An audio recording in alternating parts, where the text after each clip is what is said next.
This story takes place in a Southeast Asian city with a population of over 1.5 million. I didn't always live here. I was actually born and raised in a small town in the Midwestern US. You know, the kind where everyone knows everyone, and we only ever gain attention during an election year. My parents and I made the big move in 2014 due to a number of reasons.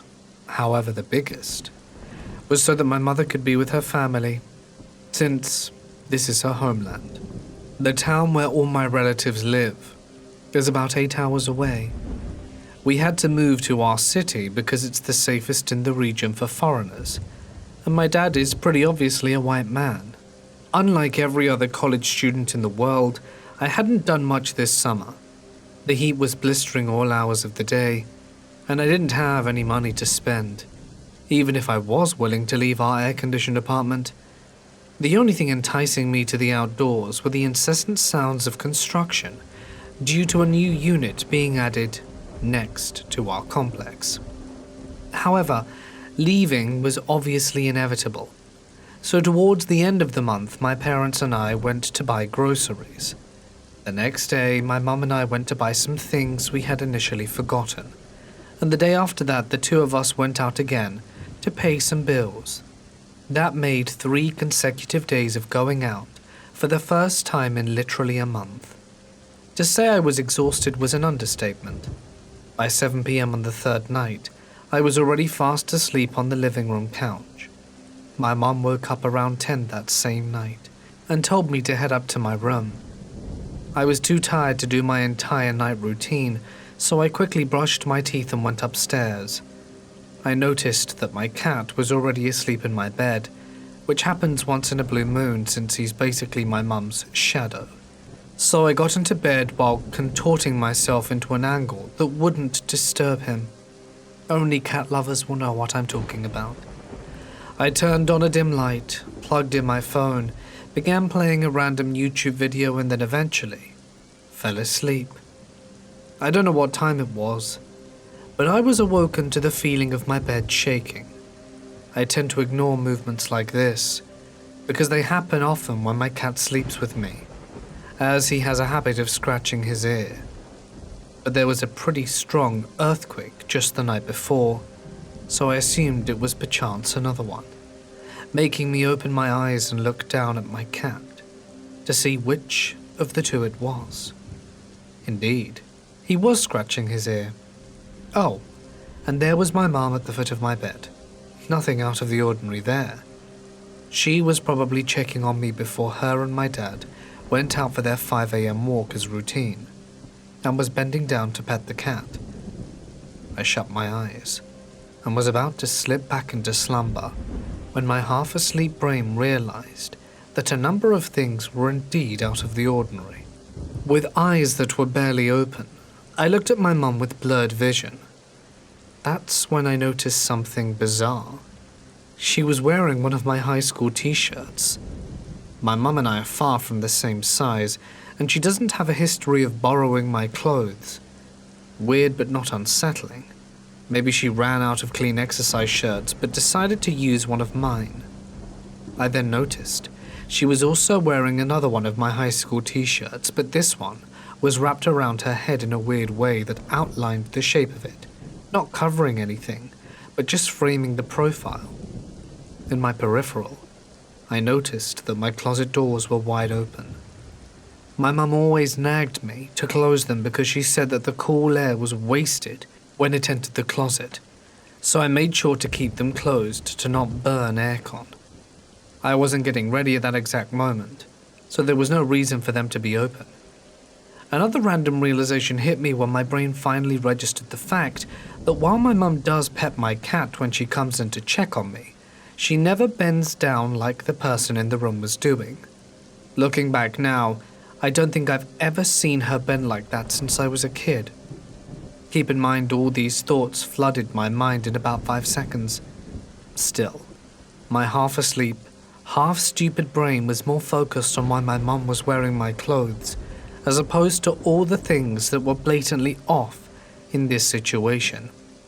I sat up a bit, squinted my eyes so that I could read the shirt, since there was writing on the back that would help me distinguish if it was actually mine, and not just one that looked like mine. That's when the person turned to look right at me before running out of my room, maintaining an ungodly crouched position that will be burnt into my mind forever. It wasn't until he was near the stairs that I fully processed what was happening. That person was not my mum. They weren't even female. Instantly, I shot out of bed and instinctively wrapped my blanket around me to cover my nightclothes that suddenly felt too revealing. It was only then that I began screaming. I hesitantly followed him out of my room and watched as he ran down the wooden stairs with deafening steps that echoed throughout the 3rd floor, almost drowning out my piercing cry. If I was going to get my parents' attention, who were sleeping on the other side of a closed door on the 2nd floor, I needed to be louder. I stood at the foot of the stairs and pushed my lungs to their limit. I could practically feel the capacity stretch inside my ribcage. After what felt like ages but was probably only another 5 seconds, my parents' door swung open, and my mum ran up the stairs with a panic-stricken expression that I will never forget. She grabbed me by the shoulders and shouted, "What is it? What's wrong?" I turned to look at her, my mouth agape, and my brows furrowed in a mixture of confusion and disbelief. Had she not seen the man that had ran right past their open bedroom door? It all happened so fast, I wasn't sure if they had crossed paths or not. "Someone's in the house," I responded with a voice that I honestly didn't recognize. Without missing a beat, she wrapped her hand around me, ushered me down the stairs, and shouted, "Grab a gun," in my country's native tongue. We ran to my parents' bedroom where my dad stood in the doorway with tired eyes and slumped posture. I pushed him in, turned around and shut the door, simultaneously fumbling with the light switch so that we weren't in complete darkness. My dad ended up having to turn them on. I turned to him with the same incredulous expression I had when I looked at my mum. He had been standing in the doorway to his room too, in perfect view of the man running away, yet he seemed oblivious. "There's someone in the house," I repeated. I watched his face drop at my words. With the door now locked, I turned to my parents and watched them silently, waiting for them to do or say something. For 19 years, they had taken care of me and catered to my every need and want, but now there they stood, just as scared and defenseless as I was. In that moment, they were just people. My dad, an infamous Type A personality, kept his focus on the floor, processing the entire situation and deciding what to do next. My mother was the complete opposite. She had grabbed her phone and was dialing 911 while pulling her hair gently between her fingers. She said it wasn't working, so I took the phone from her and dialed 911 again. But when I lifted the phone to my ear, all I heard was a monotone voice say, "Sorry, your balance is too low to make this call." In this country, most of the phones are prepaid, so if you don't have money on your account, you can't make calls or texts. However, my mum said that she had added money to her account just a few hours earlier. I began to ring my aunt, who lived 8 hours away, but it worked fine. That's when we figured out you can only use cell phones to call other cell phones, and landlines to call other landlines, aka 911. The problem was, our landline was on the 2nd floor hallway, a few feet from the other side of the door. Once I told my parents what our only options were, my mum opened the window and began shouting for help in her native tongue. Similar to a knee-jerk reaction, I instantly shut the window. "Don't do that. They'll know we're defenseless, and they'll come back or come in." All the time this happened, we had been in the room for about 40 minutes. I was convinced that if they had left and then heard her screaming, they would come back, knowing we were sitting ducks. "Are you sure you saw someone? Maybe you were dreaming," my dad said. This being his first string of words since barricading ourselves in. How could he have gotten in? The door had 2 locks and a heavy pole across it. After the lock on our screen door broke, my mum had insisted on putting a metal pole across the door to ensure no one would be able to get in. "No, I know what I saw," I answered without hesitation, but my brain began dissecting the possibility of the figure simply being a figment of my imagination. The sounds and movements he made were so vivid, but the situation seemed surreal. There was no way someone can get inside with that pole acting as a shield, and neither of my parents had seen the man. Initially, I began to doubt myself, but on the outside, I stuck to my guns. "Okay, we need to get out of the room and call the police," my dad said. My overthinking got the best of me as I thought about us leaving the room. What if there were more people? Were they waiting for us? Were they right outside the door waiting, hiding, and preparing to spring out when we least expected it? Maybe they were still in our apartment, continuing to raid through our things since they knew that we were too scared to leave. Had they heard my mum screaming for help and returned? We searched the room for weapons to protect ourselves with, but we wouldn't find anything even remotely useful. What happened to the gun my mum was shouting for, you ask? That never existed. She just screamed it so the man would hopefully leave from fear. So with half a pair of broken scissors in my dad's hand, a small floor fan in my mum's, we prepared ourselves for whatever was on the other side of the door. My dad unlocked the door and swung it open swiftly, hoping to catch anyone out there off guard. The complete silence mixed with the eerie yellow light coming from our hallway seemed like a scene from a horror movie. Straight ahead, we all noticed that the door to the second-floor balcony was wide open, and the screen on the window next to it had been prized open. The first feeling to run through me was assurance of knowing that I wasn't crazy and that I hadn't made it up. And the second was pure dread, knowing that I wasn't crazy and regrettably hadn't made this up. We searched the second floor and found no one, and nothing that seemed out of the ordinary. We then moved on to the first and found our pitcher of water dripping with condensation on the kitchen tabletop. My mum asked me if I had forgotten to put it back before I went to bed, but I distinctly remember only brushing my teeth. I knew I hadn't gotten it out. Our windows have the glass on the outside and the screen on the inside, contradictory to typical American windows, and we saw that the glass windows were never wide open, and the screen had been prized with. However, both the locks on the doors were bolted and the pole was still in place. So how did they get in? We figured that the man had initially attempted to come in by putting his hand through the small gap he made in the screen window, trying to reach for the door so that he could unlock it. However, his calculations were off, and he couldn't make the distance. So he climbed up to the second floor, did the same thing, and managed to do it. He did this by climbing through the apartment that the construction workers had yet to finish.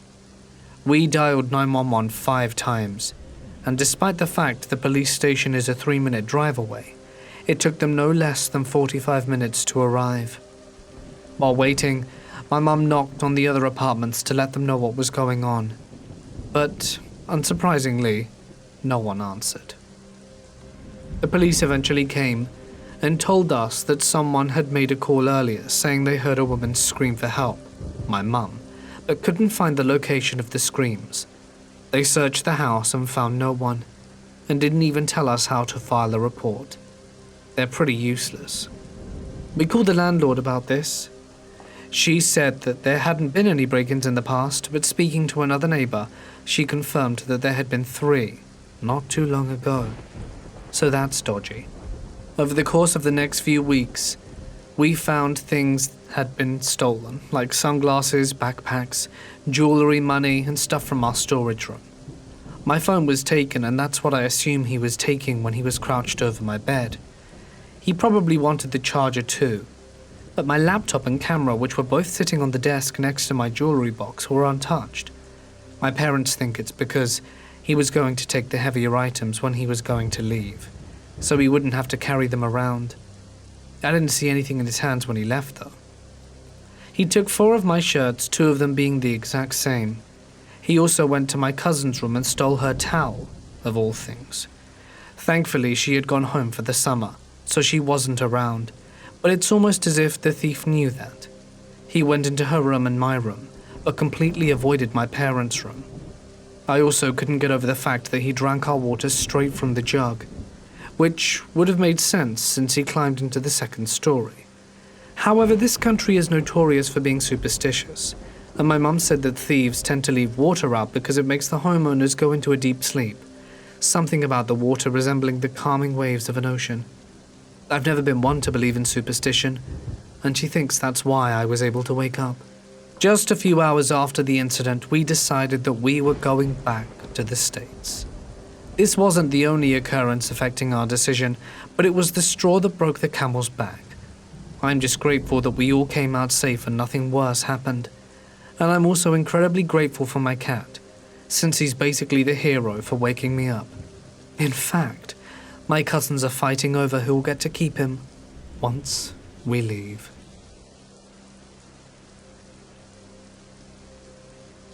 When I was 6 and my brother 8, we had a room in a town home that shared a wall.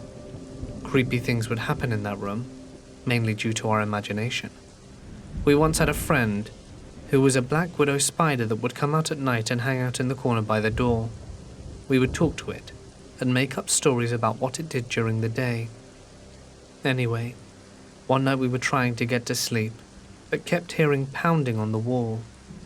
We let it happen for a while before we screamed for our mum. She was disheveled at the time and came into the room and said, "What?" We explained to her that there was repeated banging against the wall, but when she came into that room it stopped. She said it was just the wind. Keep in mind this was a very likely explanation due to the fact that it was monsoon season in Arizona. She said she would come in and check on us in a bit. That evening was difficult for her. She was breaking up with her boyfriend due to his drug abuse issues, so dealing with creepy sounds was not on the top of her priorities list. Not 5 minutes after, the banging continued, this time louder, and somehow closer. I screamed again, and ran out into the living room. My mum was standing in a very defensive posture with tears streaming down her face, and her boyfriend looked very angry. He grunted and immediately left. When outside and in his car, he held down on the horn of his car for a good minute before finally leaving. I guess it was his rage quit. She was so relieved when he left and made sure to lock the door and the bolt and the chain. She brought me back to our room, where my brother said that the sound stopped once I screamed and left the room. My mum sat in the room with us and talked to us until we fell asleep. There was no more banging that night, and in the morning my mum woke up early and sat us down in the living room. This was something that had never happened. She didn't mention the breakup with her boyfriend. There was something else more pressing. Our doorknob was busted and unlocked, and someone had scraped at our bolt lock. There were half a dozen police outside. She explained to us that the neighbors had been broken into, and they had tried to get into our house as well. Luckily for us, our additional security measures, i.e. the bolt lock and chain, meant they couldn't get in. She brought us over to talk with the neighbor. We played with the kids next door a lot, and they happened to be staying at their grandma's that night for a sleepover. We walked around their house to see that everything was gone. Everything. Even their food had been stripped from the cabinets. One thing that became very apparent during the tour of this house: they were avoiding their living room. There were many police officers there and interviewing the mum. When we finally got to the living room, we find out why. The wall of their living room was connected to our bedroom. There was an indent in the wall about 6 feet in diameter and about a foot deep. Turns out the robbers were trying to break into our house through our shared wall. They broke into 3 other houses that night via the front door, but none of the others had bolt locks. Somehow the robbers thought it would be easier to chisel through the wall than to go through the bolt lock. What they weren't prepared for was the fact that our particular unit was added after the others. The shared wall was actually a solid brick exterior wall, unlike the others in the complex. They had spent hours trying to get through when they could have just easily busted down the door. After that day, my mum never told us again the noise was just the wind. Again.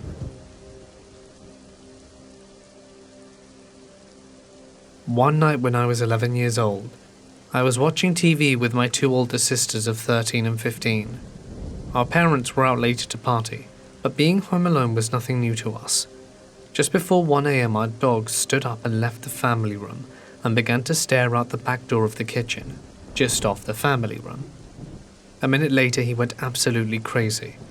It was not the typical barking sound or the growling of a stranger or cat. It was an insane mixture of incredibly loud barking and wild animal growling, the sound one would make in a truly life or death situation. This, of course, freaked the hell out of us. We went to our dog to comfort him, and after 20 seconds of discussion of what the hell was going on, we decided we had better secure the house as quickly as possible. It was a large house with many doors and windows to check. We all ran frantically to lock up everything as quickly as possible. The last door I got to was the garage door.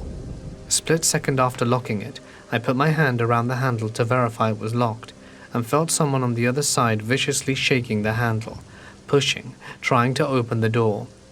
We of course made quite a few phone calls within the next few minutes. The memory of the feeling of the violent shaking, knowing the person my dog freaked out about, was 1 foot from me, on the other side, creeps the hell out of me even now. This only just happened to me. It was roughly 9:30 p.m. on a Tuesday night. Nothing ever happens on Tuesdays. I went downstairs to get my dog so that she could sleep in my bed with me. I said goodnight to my parents, got my meds, and fetched a glass of water. I set the cup down and turned the lights off, totally forgetting about the glass of water. I placed my dog on my bed, turned on my laptop, and I realized I left my water downstairs. I went back down to get it, and saw a car pull up through my kitchen window. I thought it was my older sister, but she was staying at a friend's house. I looked out, and it was a small compact car, and from what I could see 2 men were inside. I had no clue who they were, so I began stressing out. I tried to get a closer look, making sure I couldn't be spotted. I am a small guy, standing at about 5'5" and weak as hell. A 14-year-old kid can't take on 2 tall, buff-looking men. I saw something in the back of the car, but couldn't quite make out what it was. I snapped myself out of it, grabbed my water, and out of the corner of my eye, I saw one of them getting out and walking towards my house.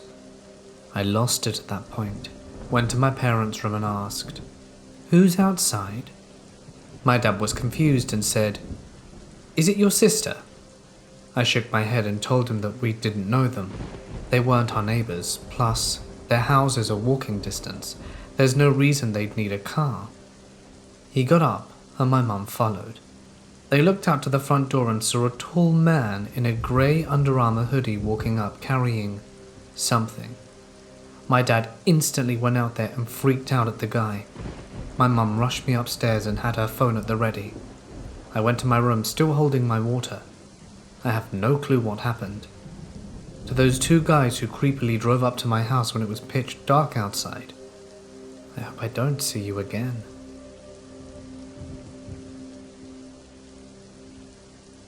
I'm going to start this story by taking you back to June 3 years ago. My partner Johnny comes upstairs and finds it's cute. I'm checking him out on OkCupid. I'm confused as I haven't logged in lately, like in months.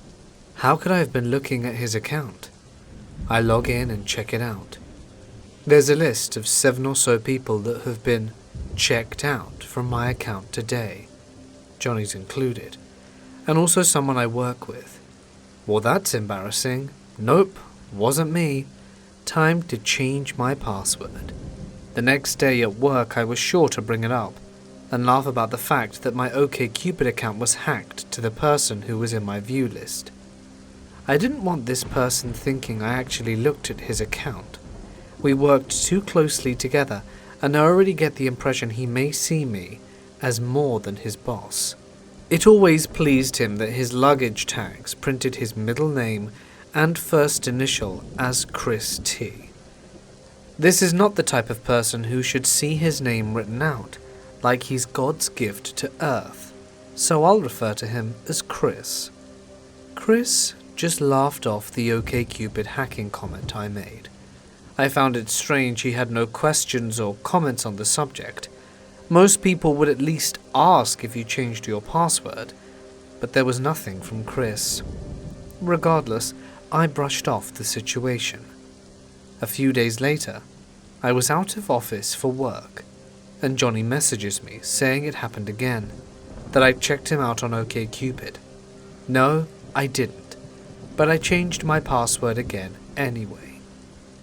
July. It's a weekend. I'm having a lazy morning in bed with Johnny when I get a Facebook notification. Your account has been logged into from a new location. The IP address points to Chris's hometown. Now my heart was racing. What the hell's going on? I take care of the Facebook password and screenshot the notification. Later that night, I get a text from Chris. Happy 4th, boss, lol. I assume he's drunk and worried about being caught having his access to my Facebook revoked so quickly. But no, it can't be him doing this. It's just a coincidence, right? Johnny is convinced it's Chris, but that means someone I work with on a very small team is targeting me. This will make work nearly impossible. I can't talk to anyone at work about this.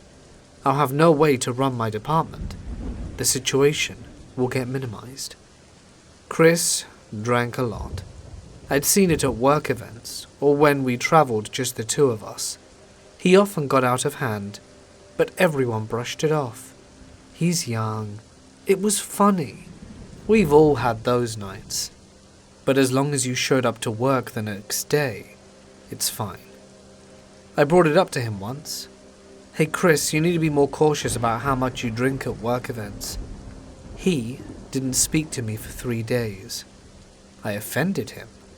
Told him that he's not allowed to have fun at work events. He told me when he finally snapped at me, and I recoiled. He's 3 times my size, and we're already in a secluded space at work. One time while traveling with just the two of us, I got very sick.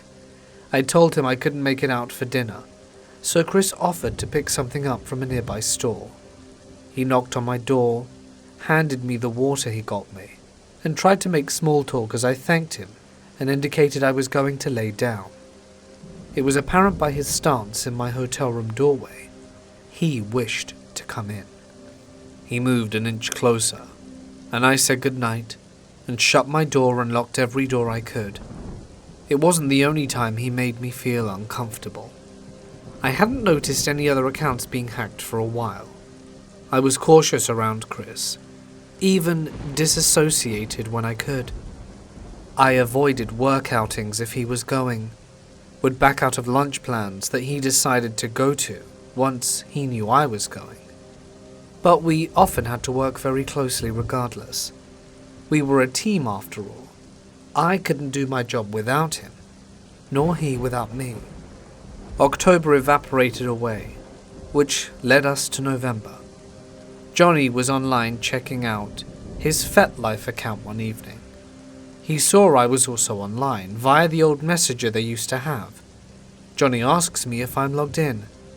I'm not. Again, my heart is racing. It's different this time though. The violations are beginning to feel commonplace, normal, expected. But this hacking is extreme. No one outside my FetLife friends knows about this account. Definitely no one I work with. And there's some faceless nude photos of me there. I reach out to FetLife. They gave me the IP address of the last login. It's the same as the Facebook hack. Crap. I can't avoid this anymore. I can't pretend it's just coincidences anymore, but I need proof it's Chris. All I have is an IP address and intuition. I can't take that to HR. The police, perhaps? Will they help or make matters worse if they need to contact my employer? I start looking into the login history of any account that tracks it. My bank account. Why, there's an iPhone logging into it daily. I don't have an iPhone, but Chris does. Crap. This is real. This is happening, and I don't know what to do. I call the bank while at work and ask them about the unknown login. Chris is at his desk right next to mine. The conversation is easily overheard, and I hang up with the bank. They can't help. Chris doesn't say a thing. Under normal conditions, a co-worker might inquire, perhaps. Wow, is everything okay? Did you change your password? Is your money missing? But no. Nothing from him, though. It's a bit out of character. He's always interested in my personal life. The next weekend, I wake up to a phone call. The caller is calling from my phone number. My heart skips a beat, but I answer. No one responds. I just hear breathing. That's it. I've had it. I'm losing my sanity. I spent weeks, months researching IP addresses and how I might be able to use the only info I have. I lost sleep, I can't focus at work, and Johnny is worried about me and my safety, and I am too. But what can I do? Johnny suggests we go call the police. I don't want to, but I am at a dead end, and agree. The officer is kinder and more receptive to my situation than I expected. This serves as a reminder to me that it is a big deal, and I shouldn't minimize it in my own thoughts. She takes the report, every detail. They will use the IP to subpoena the ISP. Weeks go by. The officer on my case claims there's no crime. The ISP records were never obtained. December rolls around. My work email keeps doing this strange thing. Messages I've read keep being marked as unread. Weird. Is it him? Or just the multiple devices I use to check it on? I'm unsure. I can't tell. The server doesn't keep a login history that I can see. Should I talk to IT? I don't know them well. Will they help? But that would make this situation real, and known at work. No, not yet. I can't bring myself to do it. I can't do this anymore. My heart is constantly racing. The slightest noise sends me into panic. I get a security camera for my front door, and worry a bit less when I hear the door slam from the wind, or when the dogs bark at something they hear. I'm becoming comfortable living in fear.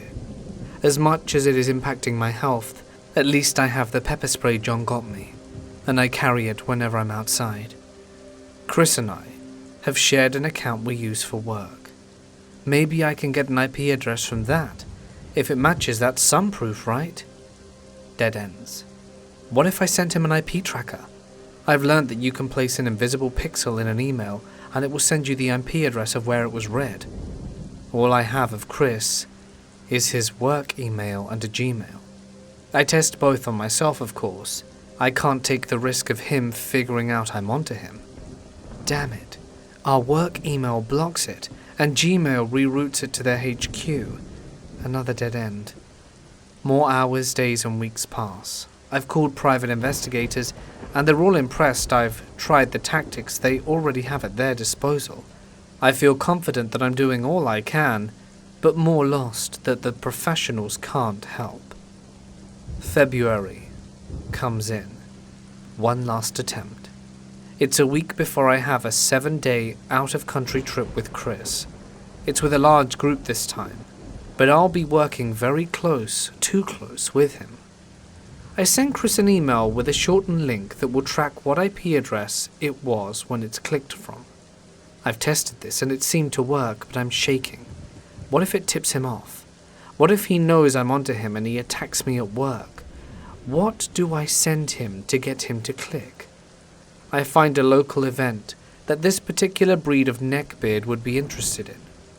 Hey Chris, saw this and thought you might be interested. 5 minutes later, Chris replies. Pure panic, no excitement, maybe a mix of both sets in. I don't care what the reply says. I check the IP tracker. It got a hit. I'm shaking. I can barely type or hold my phone. It's the same IP address as the Facebook and FetLife hack. I got it. I have the proof I need. It's Chris who's been stalking me via my accounts. My intuition was right. As much as I didn't want it to be confirmed as him, it was. There's relief. A weight had been removed. But then it sets back in. What do I do now? Go to HR? Back to the police? We've got that trip coming up. I need the team there to do the job. I'll wait till after I'm back. It's not that bad. I'm used to living like this now. Johnny thinks I'm insane for considering it. He's right. I am. I've lost touch with reality. This situation has me unable to determine what levels of uncomfortable one can and should deal with. A night of debate, and I made my decision. I won't wait. I'll do it now. I text my boss, Jay, the next day asking him to meet me for lunch on Sunday. I need to talk to you away from the office. This is not a normal request. We're close at work, but this is bizarre to him. He tells me I'm scaring him. I wish I could tell him not to worry. The following day we meet for lunch. I'm so nervous that I could vomit. This is it. This makes this all real now. I'd tell him everything. I'm worried he may minimize the issue. Chris is just a kid. He didn't mean anything. I'll talk to him tomorrow. After I finish speaking, Jay is at a loss for words. We have a plan in place to take this to HR tomorrow, and he's already helping me find someone to replace Chris on our work trip. Again, I'm relieved and nervous at the same time. It's all going down tomorrow. 7 months of living in fear, and I can finally see an end. Monday rolls around, pepper spray in pocket, and I picked out a work outfit that would conceal it today. Jay calls me and asks me a question. I don't remember what, but I take it as an invitation to go to his office. Anything to get away from the person I now know, without a doubt, has been hacking and stalking me. Jay wasn't expecting me, but understood. The department head is in his office. Jay is about to inform him of my situation. Having my story told by a third party was surreal. I filled in the details where needed and gave them the folder of evidence that I had collected to the HR. Screenshots, IP addresses, written accounts of the timeline up to the point, the emails from Chris confirming his involvement, and the info from the IP tracker. The day is a haze. I was at HR's office at least twice, saw the police drive through the campus, and had to fight my way with the HR director. He didn't feel I had enough evidence to prove the email I sent to Chris's Gmail was actually the Chris that worked here. I dug through my work email and bam, he emailed my work email from his Gmail account. Once. Enough evidence for our non-believer. Hours go by. It was almost 3 p.m. What the hell was going on? If I keep leaving my desk, Chris will know something's up. I can't call HR and ask. He'll hear the conversation. Chris walks over to me. Oh crap, he says. He's shoving his work phone into my face too close for comfort. He got an invite to go to HR for 4. I'm screaming inside. No one else is around. If he's going to do something to me, now is the time. That notice is the forewarning of, you're being fired. That's how they do it at my job. I manage to look concerned and tell him, I'll let you know if I get one, insinuating maybe our team is being let go, not just him. He walks away. No idea where to. I sit at my desk, shaking in fear. I don't know when he will return. How could HR betray me like this? They know the situation. Damn it, they should have warned me if they were about to send it. I could have fled. I could have gone somewhere safe. Mike stops by my desk, just to say hi and offer me some leftover catering. But I can't eat right now. In this moment, Mike has offered me so much more than the leftovers. He has no idea what was going on but can see in my face something is wrong. I asked to walk back to his office with him. Chris will never find me there. It's got to be done by now. I know Chris will be escorted back to gather his things. I do not want to be there for that. I sneak into Jay's office. He checks the area for me and Chris is gone. I heard from HR. As per HR, I'm not allowed to speak to anyone as to why Chris was fired. Are they serious? This leaves me so vulnerable. If Chris decides to come back to work, no one would stop him. In fact, they would welcome him with open arms, and I'm left looking like the monster that fired the nice quiet kid. That week, the IT department took a few extra days to gather Chris's devices. I had time to look through them during that period. The days before our trip was one of so much discovery.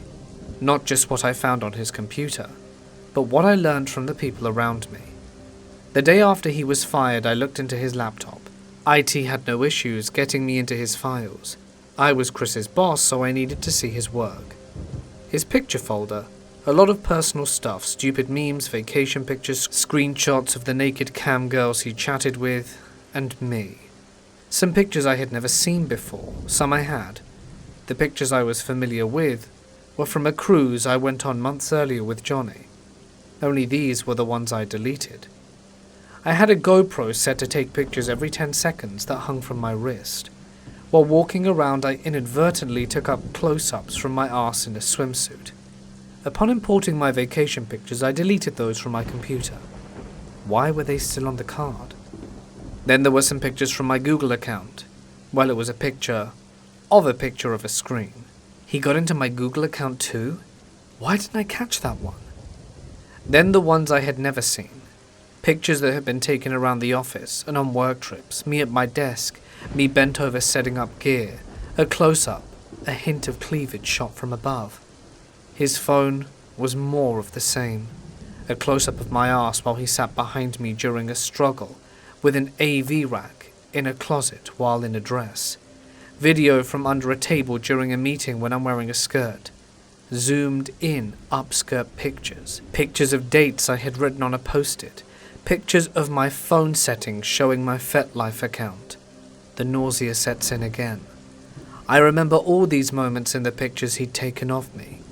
Him nonchalantly on his phone looking like he was slacking off or answering an email. Little did I know he was filling his spank bank with images of me during work hours and keeping a record of my days off. The creep. I got into his browser history and it was sickening. He searched how to hack someone's text messages. He stalked friends of mine on Facebook as well as my partner. He got into my Amazon, Gmail, FetLife, work email, OkCupid and bank account. He read old emails of past relationships, looked at the places I visited, and stalked images from events I go to. There was hard evidence now. I took it to the local police near work. They couldn't handle it, so I went to the county prosecutor's office. Most people wouldn't think of that. It was suggested by a friend of Johnny's. They had a computer forensics department and could handle the case. I met with an amazing detective. He took my packet of evidence and listened to the whole story. It was becoming easier to tell now, especially when it's to focus on the facts. I knew I couldn't tell the people I worked with why Chris was fired, but for my safety, I knew I had to tell a few people, just the ones closest to me. Once they knew the story, I heard things from them like, Chris would complain you didn't pay him enough. He also lied and said he made half of what he actually did. I even fought to get him above normal rises for 2 years. He lied and said I would withhold work from him. They usually responded to him by telling him to ask to my boss or HR. Obviously he never did. You can't take lies to HR nor directors. He spread lies around the office, coercing co-workers to take his side when I wasn't aware there was sides to be had. From these people, I learnt more about the obsession Chris had with me. He craved to have power over me. He showed them my FetLife profile and bragged about how compatible we were on OkCupid. He even spoke about being obsessed with my partner. He told them how he tried to catfish me on Reddit. I couldn't blame them though. Chris had laid the groundwork and a bit of gaslighting on them. I was a bad person and Chris was their friend. Chris was really good at playing the victim and never was able to take any self-responsibility. 9 months went by. I followed up with the detective often. It took a while to subpoena his devices from my company, then run forensics. In early September, I got a call from the detective. They arrested Chris. They showed up early in the morning at his house where he still lived with his parents and admitted to everything. He took the card from the GoPro and recovered the images. He got my passwords once while I walked away from my computer. He went through my phone when it was left at my desk. I would have loved to have been a fly on the wall. The shock to his family of the type of person he actually is. Him cowering while in handcuffs, face to face with what he'd done. No hiding behind a computer screen anymore. I was on vacation when this happened. I remember thinking, it's not long now till everyone at work will know. He's got a court date set. By then it's public record. I can't help if people know at that point. I didn't have to wait that long though. Later that day, co-workers started sending me a link. Hey, didn't you work with this guy? What a creep. The link was sent to the county prosecutor's PR page, announcing Chris's arrest, mug shots and all. I came back to work and was able to have the truth come out, and it was liberating. It took another 9 months for his final court date. I worked with prosecutors during that time to determine how I wanted to proceed. I opted for a probation period, instead of going through trial and fighting for jail time. While Chris deserves the jail time, he wasn't worth my time nor effort, and trial would give him a slim chance of getting off scot-free. Also this way, he would get some much-needed counseling. 3 years no contact with me, 3 years sexual offense counseling, and 3 years of checking in with a probation officer. This way, I can at least hope he will come out understanding that what he did was unacceptable, and fingers crossed he will never do it again to another living being. I knew there was no chance of rehab in jail. During the hearing, I of course was nervous. I didn't want to see Chris, but I knew whatever I was feeling, he was feeling 1,000 times worse. I didn't have to go, but knew I would regret it if I didn't. With my fiancé Johnny at my side, I watched as he got up in front of the judge after he cried in the courtroom, and agreed to the terms of his sentence. His mum glared at me the whole time, as though this was all my fault. So that's where he gets it from.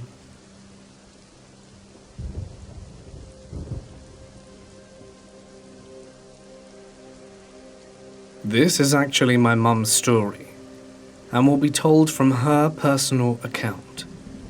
It was early December of 2005. My brother Alex and his wife's 4th child had just started 1st grade, so with her having full days off school, they had more time to pick up some extra hours and try and get ready for Christmas.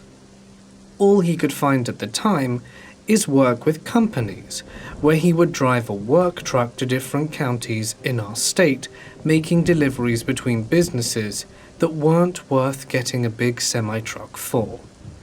After the big snowstorm we had in '99 that trapped us at home for weeks, none of us liked the idea of him being on the road. But you know, your uncle. He couldn't stand the idea of having nothing under the tree on Christmas. I didn't even want to go with him. When he asked me, I had the worst feeling about it, but the weather channels all said the storm wouldn't last, and I was the only one of us that had a cell phone. So, I couldn't just let him go out there alone. If something happened and he froze to death because he couldn't call for help, I don't know if I would be able to live with myself. So I dropped off my son at my aunt's house and told his father that I'd be back in a few days. That was it. That was the start of it all. A route he'd done 100 times up to that point. But the Weather Channel was wrong. By the time we were nearing the Vermont border, all of those mountains came up. Every single one of them didn't have a speck of color on them, and everything around us was white. There were points where all we could do was follow the tire tracks on the road from vehicles in front of us and hope they didn't go off the road for us to follow. We were starting to lose the light by the time we were closing in on Burlington, Vermont, and we figured that would be as good a place as any to spend the night. I hate cities, but driving those roads in the dark wasn't an option. We only had to travel through the back way to Montpelier, and then it was smooth sailing on the interstate right into Burlington. In the morning, we could reassess our route and cut through to New Hampshire, and from there towards the city. I remember we filled up at a gas station, and it was so cold that when we brought our coffees to the van, it didn't even burn our mouths to drink it. Nothing but ice out there, but we were sure we could make it to the interstate, and then the roads would be clear. So we kept going, even though we felt off about it. We were talking about what we were getting the kids for Christmas, and where we'd be getting together to have Christmas dinner that year, when we hit the mountain. I said to him, "We should turn around and go back. This isn't safe." For a minute I thought he'd listen, but then he shifted the gear on the van and said, "Go back to what?" He was right. We hadn't seen anything since we got our coffees, and they were stone cold by then. It was actually okay for a while. We were following another car stuck behind a plow, so the safest place to be at that time was there, or so we thought. This next part is a bit hazy for me. We saw the snowplow jerk towards the edge of the mountainside, and we were so afraid of him going through the bars and off the side of the mountain. I didn't even consider what he was jerking away until I heard Alex yell. I was watching the snowplow try to right itself and keep itself on the road, and I didn't even have time to look out the windshield to see what he was yelling about before the car in front of us hit us. When everything stopped moving, my coffee was everywhere, all over me, the windshield, my phone, everything. My chest was on fire, and my legs felt like they'd been hit by a car. I checked my phone, first thing, but no good. It was gone. So much for calling for help. The next thing I checked was my brother. His mouth was bleeding and his eyes were closed, but when I said his name and shook him, he groaned. So at least I knew he was alive. All I could see in front of us was ice and rock, so I had no idea what the other drivers' states were, but I had to get a phone to get help. So I told him to stay put and left the car. Of course, he didn't listen to me because he never does, so before I could even register what I was looking at, he was behind me calling my name and telling me not to leave him. In front of us was this large work truck, and flat as a pancake right in front of it was the car in front of us. I couldn't move. They had to be dead. No one could have survived that. But Alex ran the best he could, holding his chest and stumbling around the car to pry open the passenger door to the truck. I finally got out of my daze when he told me to stay away from the truck, and my heart sank. Was everyone dead? Were we the only ones who survived? That day I realized that hell wasn't a place. Being all alone on that mountain surrounded by metal, rocks, freezing winter cold ice and dead bodies, with no way to get help for miles from anyone or anything. That was the worst feeling I've ever experienced. There was another vehicle that wasn't there though, someone who might be alive. The snowplow was gone. There was a big dent in the guardrail and we couldn't see him. So he left us to go get help. What else could we think? No one that's not pure evil could see what we saw and not stay to help, unless they knew they needed to get the police. I was about to mention the snowplow when he finally got the door open, only to find himself up to his ankles in trash. He didn't hesitate though. He was going for the radio and climbed onto the truck where I couldn't see him. I panicked. Even him just being out of sight, I couldn't stand being alone up there, so I ran to the truck despite knowing what I'd find, but I had to stop before I got to the door. I smelled it. It was like a brewery mixed with pennies. I know that smell. Enough alcoholics are in our family to know it. Alex cursed and tumbled back out the truck, and I went to help him, trying to ignore the fresh blood on his clothes and the even stronger smell of alcohol and blood filling my nose coming from the now open door. "Radio's dead. Thing won't even start," he snarled, gripping his chest again. I started to tell him my thoughts on the plow when we heard a horrible scream that made both of us flinch from the panic behind it. I practically dropped Alex on the ground, racing back around the front of the truck to the car to see inside was a young girl. She was beautiful. Brown hair with blonde highlights, a Lilo and Stitch t-shirt, and the most beautiful blue eyes I'd ever seen that were filled with tears and terror. She was confused and screaming, in between words reaching out to me, and I grabbed her hand. Alex, in a rush to get me, and to get me away from the scene, crashed into me, and she cried out when my hands were pulled from hers. But I was right back to the window within seconds, pushing him off me. "We'll get you out, honey," I promised. I turned on Alex as he tugged on me again. He had to have some sort of idea, right? He could get her. One door was already pried open. We could do it. But his eyes were gigantic when he looked at me, and he wouldn't say a word.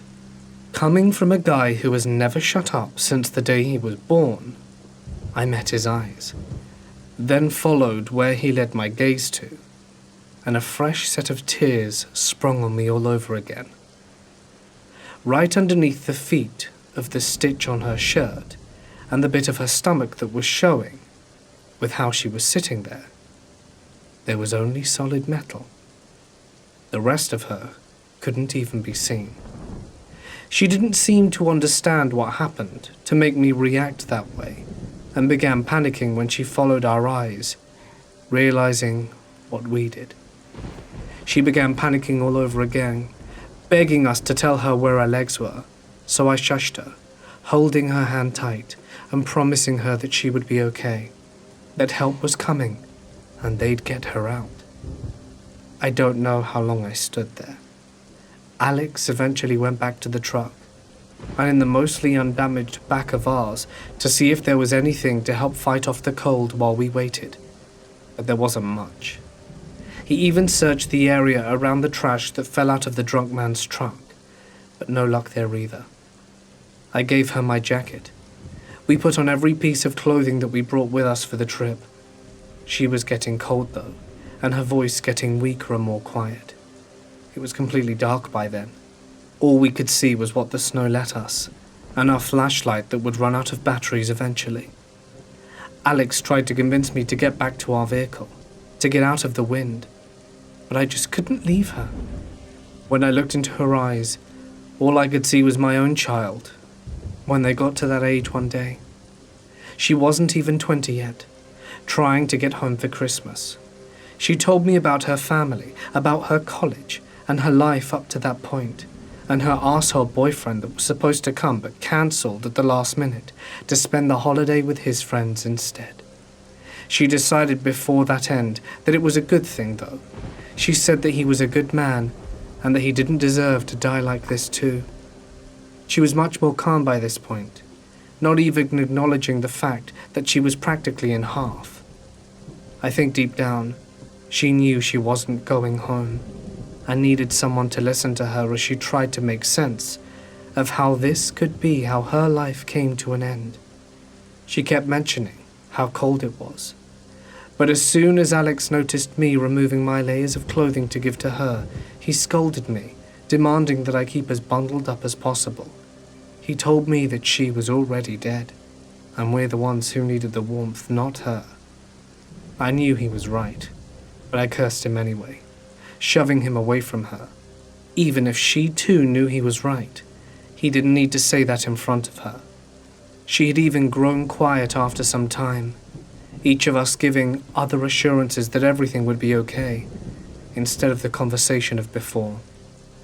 By the time I was struggling against the cold, even with Alex hugging me, trying to keep the wind off his back and from me, when we heard the sirens in the distance. My brother and I looked at each other, and without even saying anything or showing any emotions, he staggered and limped as fast as he could towards them, holding the flashlight over his head and waving it. He couldn't yell, without devolving into coughs and spitting up more blood, but gritting his teeth against the pain, hand on his chest. He waved the light all over the road towards the sirens, eventually seeing the lights of police, firefighters, and ambulances. I told her that they were coming, and that they would help her, and that this was all over, but she didn't react. She gave me a sad smile, and it broke my heart into a million pieces. I knew that she knew by then that she wasn't going to make it. But seeing the acceptance mixed in with the fear on her face and hearing how thankful she was that I was with her and how lucky my daughter was to have me in her life was more than I could take. I let go of her hand and did what my brother couldn't. I stood and jumped, waving the flashlight over my head, screaming that we needed an ambulance over here and that she needed help. They listened and rushed over as fast as they could, but Alex was right. There was no helping her. She got to call her mother one last time on the EMT's phone and tell her she loved her, along with some other messages to her other family. Then they tried to get her out, and that was that. They took me away into the ambulance after they ensured her pulse had stopped. She was dead. The drunk guy was dead. My brother could be dying for all I knew, and none of it felt real. My brother and I were allowed to ride in an ambulance together. It was against protocol, but given what we had just went through and how devastated I was, they allowed it. I think Alex would have attacked them if they tried to separate him from me at that point. Regardless, he wasn't letting me out of his sight until we were in a building with heat and off that mountain. Once we got to the hospital, they took him away, and I was alone. I called my husband and told him where I was and the gist of what happened, and then I called my sister-in-law and told her even less of what happened, and that I would call her the second I heard anything about Alex, and that she had to wake my child up, since it was almost 3 a.m, but I had to hear their voice. Now it's 2021, and when it's cold outside, my skin burns as if it's being stabbed by heated needles. Alex had so much blood in his lung by the time they came that he still has problems with breathing. We both had broken ribs that healed, and the surgery I had to get later on with my legs went fine. It's 2021, and we're alive.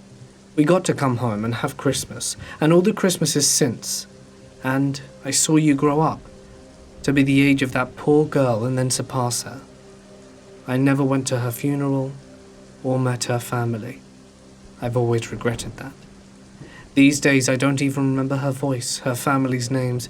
I don't remember what school she went to or where exactly her boyfriend went for Christmas instead of going home with her. I don't remember how her hands felt or the smell of her shampoo in her hair. Hell, most of the time it doesn't even feel like she was a real person, like it was just a horrible dream or something that happened to someone else. But that smile she gave me at the end, how she knew it was all over, but was too scared to actually say it. How one of her last acts was to reassure me that she knew she was going to die, and how it was going to all be okay. Just like that, I will never forget.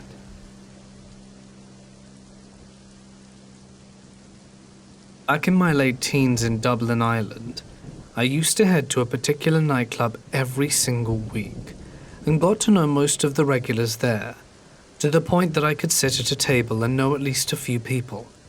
I was introduced to a new woman that no one really knew very well and said hello, and made very short and polite conversation, and then went about my time as normal, dancing and drinking.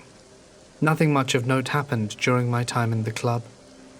At the end of the night, I left a little earlier than my friends because I lived far away outside the city. I got a taxi home and got into bed, falling into a deep sleep. I woke up in the morning, sunlight streaming into the room, and immediately knew something was wrong. Too much weight was on the bed. I spun and looked down at the end of the room, and there, sat on the end of the bed, was the woman from the night before, staring at me wide-eyed with utter devotion and a weird smile. It was totally horrible. I had no idea what to say, so I said nothing. I was so weirded out by her expression and the whole bizarre nature of the situation. I was dumbstruck. It wasn't a lustful look. It was a spooky, obsessive, insane-looking look.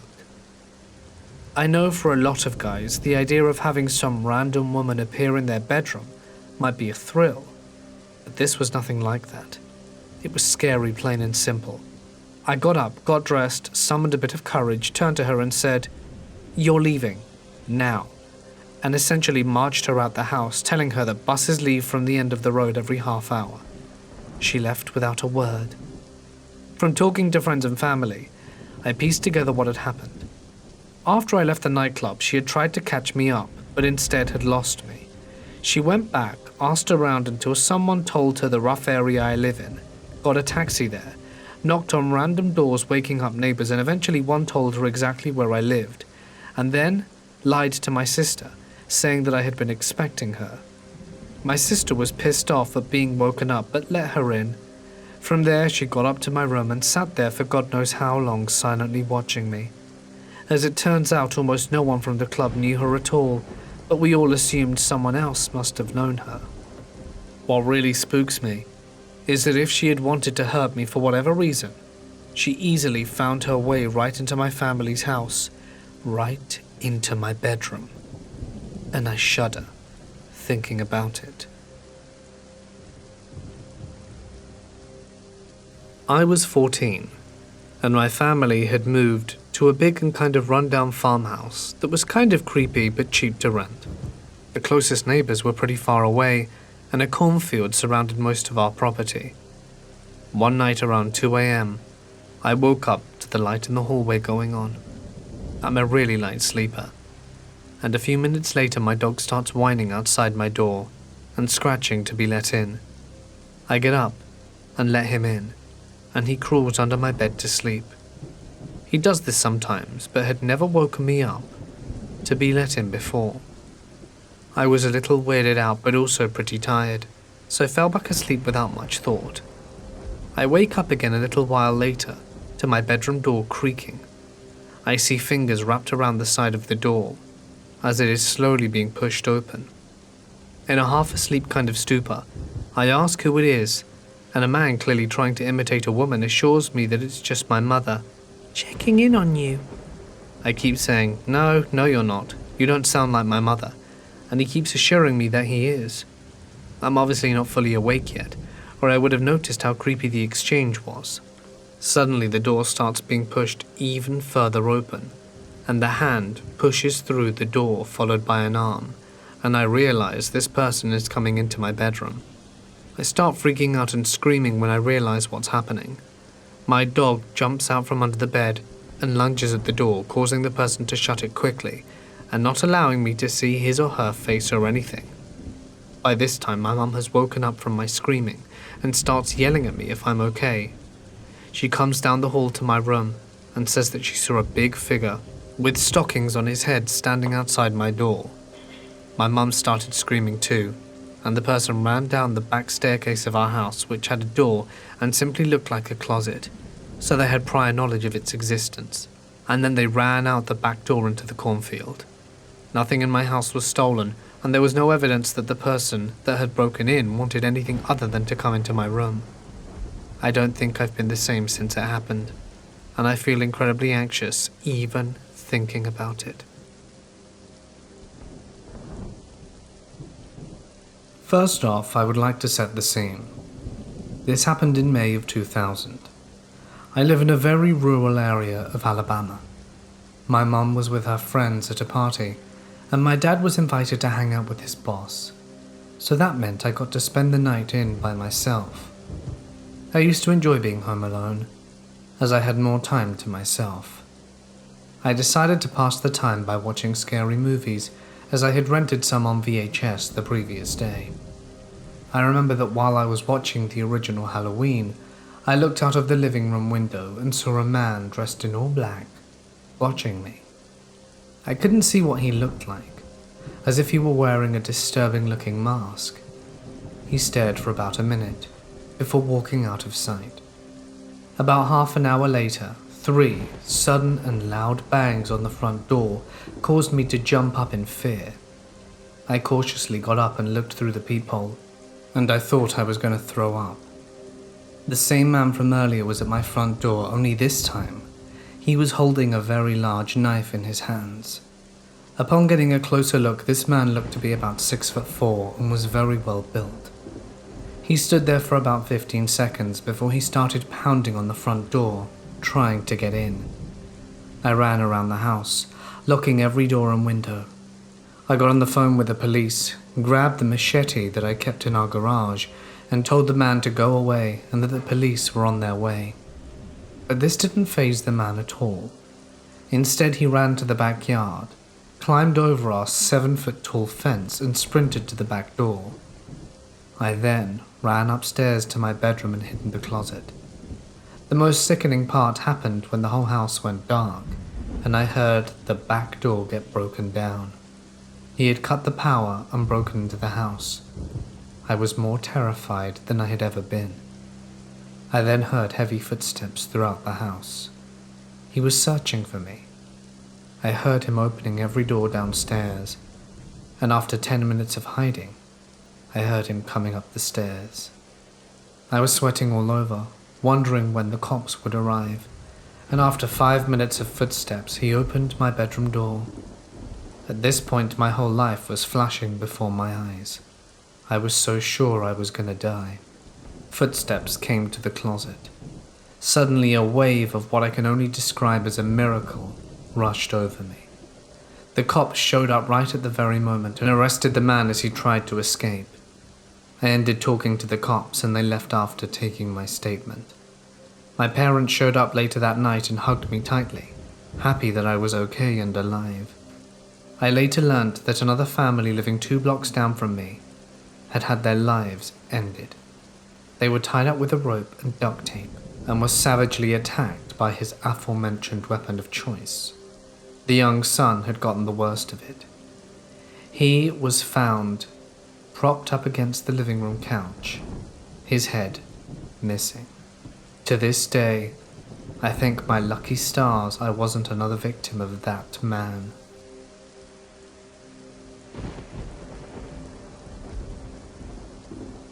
Before I begin, I'm going to say that I'm a 19-year-old man and working a full-time job.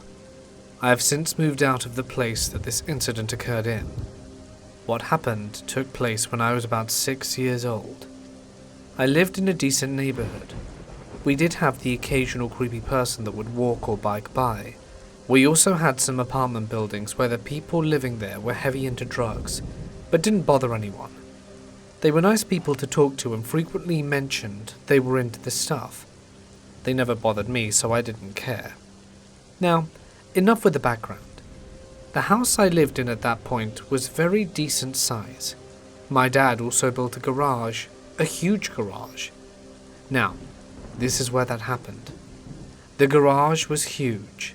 It had enough space for 3 vehicles and rafters on the ceiling for storage of seasonal stuff, Halloween and Christmas, etc. Oh, and it takes place in December, in Atlantic Canada, and in Atlantic Canada we get some pretty nasty snowstorms and blizzards. On a day in December, I was being a little kid in the snow, and my dad was working in the garage on one of his projects. He had gotten thirsty and went into the house to grab a drink. When he came back out, he asked if I had gone into the garage. I asked why, and he said that there were footprints in the snow leading into the garage that he didn't think were his. I said no, and we both thought nothing of it. That evening, my dad and I went to bed early. My mum works late and came home late that night and saw some of my toys that were in the rafters stored away were on the garage floor.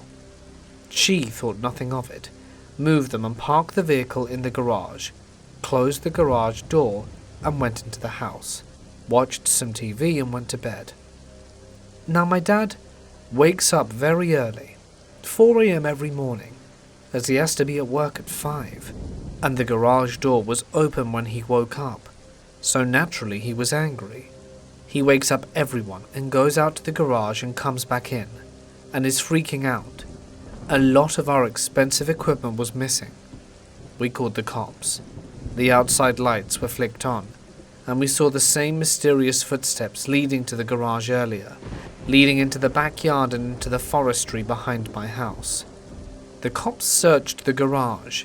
and my mum brought up the toys falling from the rafters. The cops asked to borrow a ladder and went up to check.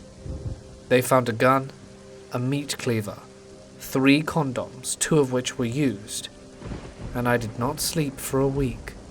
I was terrified. They caught the guy 2 weeks later trying to sell all of my dad's equipment at a pawn shop. He confessed to everything. He said he broke into other houses on the street. He also started to watch our house for a whole month to learn our routines, so he wouldn't get caught. He had the weapons just in case, and he said that he chose to use the condoms when he saw my mum. He is currently serving a 15-year prison sentence. I don't want to know what would have happened if my mum, dad, or I had seen him.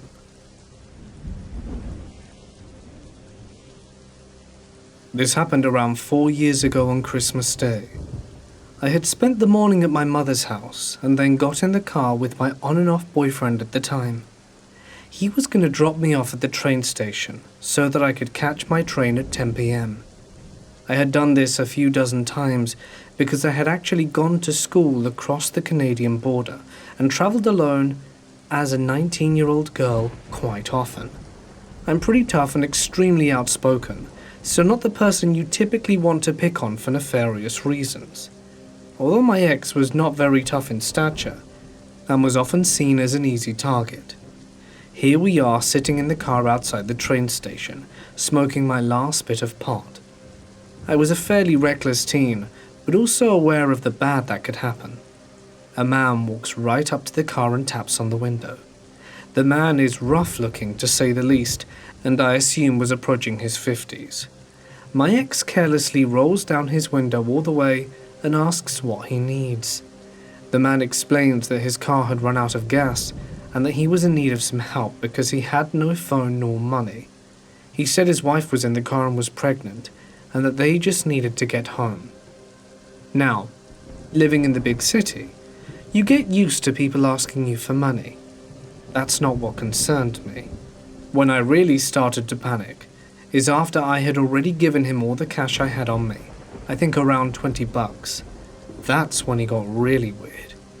He really wanted us to get out of the car and come and help him. My first thought was, how the hell do you think we're going to be able to help you? So I sternly spoke up and said, "We gave you money, now leave."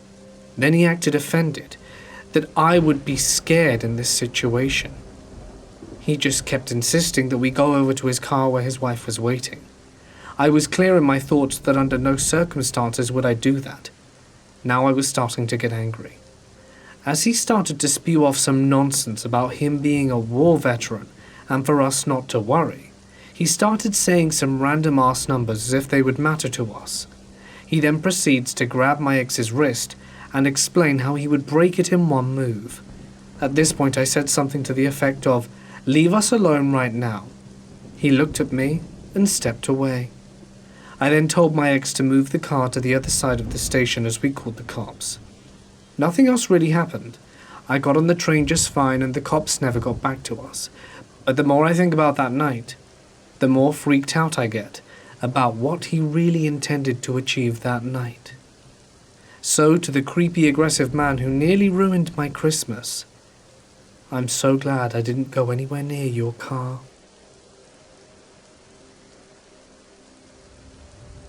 This story is my father's. It happened in the summer of 1993. My dad and his girlfriend, now stepmother, were living in Cardiff, Wales in the city centre. Not a particularly high crime area, a lot of student accommodation. The Warm as Toast Cafe, amusingly abbreviated on the front as Twat Cafe, was nearby. At 6 a.m, my dad gets up and walks down to the kitchen to get his morning coffee. As he walks into the kitchen, he's welcomed by a random man sat at the kitchen table, staring at him. Being the cool, collected guy he is, instead of freaking out, my dad asks the guy if he wants a cup of coffee. The breakfast intruder agrees and joins him. A few minutes later, my dad's girlfriend comes in, also doesn't freak out, and offers to make him some breakfast. So the three of them sit down, have breakfast, and have a chat for 20 minutes or so. Apparently the conversation was a bit weird and nonsensical, but they didn't say what it was about. The breakfast concludes, and they escort the intruder through the front door. After he leaves, he starts freaking out, and naturally they call the police. The police come, take statements, etc., and later in the day they're contacted by the police, saying that they apprehended the breakfast intruder. Turns out the guy was a paranoid schizophrenic and was breaking into odd-numbered houses on the street.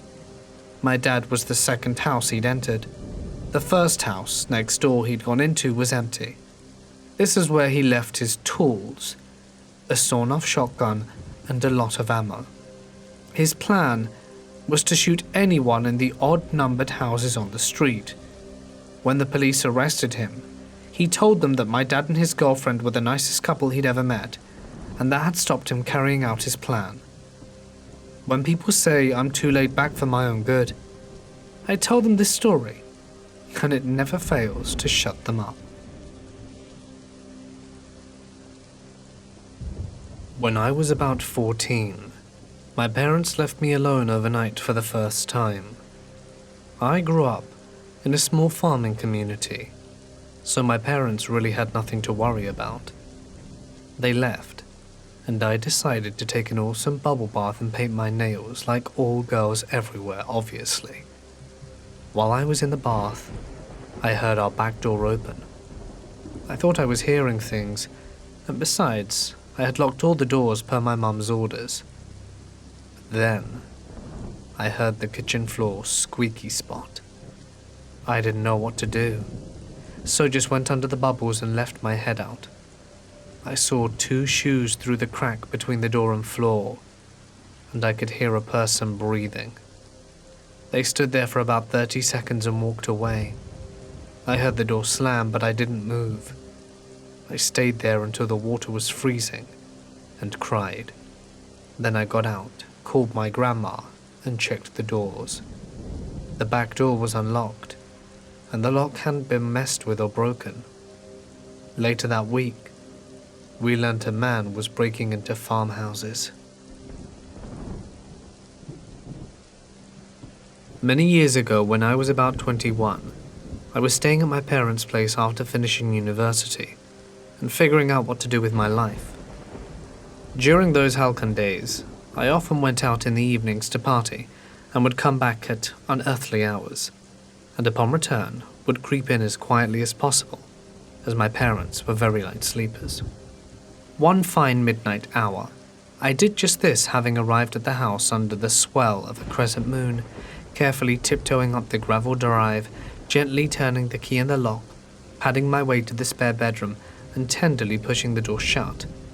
Somewhat pissed, and continuing to remain in the spirit of night camouflage, I kept the light off and stood behind the door and slowly started to getting dressed. Having pulled off my top, I suddenly became aware in the gloom that the door behind me seemed to be opening on its own. Remaining calm, I stopped undressing and found myself naturally moving back behind the door as it opened mysteriously into the room. Assuming it was my mum or dad, as there was no one else in the house, and being admittedly still quite pissed as I opened the door, I dutifully craned my neck and uttered, in a slightly theatrical but friendly voice, "Hello?" From that point on, all hell broke loose. For all I could hear in the darkness following my greeting was screaming and shrieking at a high decibel, and the sound of crashing madness in the hallway. I quickly turned on the bedroom light and sprang into the hallway, only to be met by more screams of horror, terror, and sheer, unmitigated madness. As I looked down the hallway, I saw my mother stark naked, a somewhat rotund woman, facing me transfixed with fear on her face, falling backwards onto the enormous cupboards along the hallway as she flailed her arms in terror, and only screaming louder upon my apparent presence.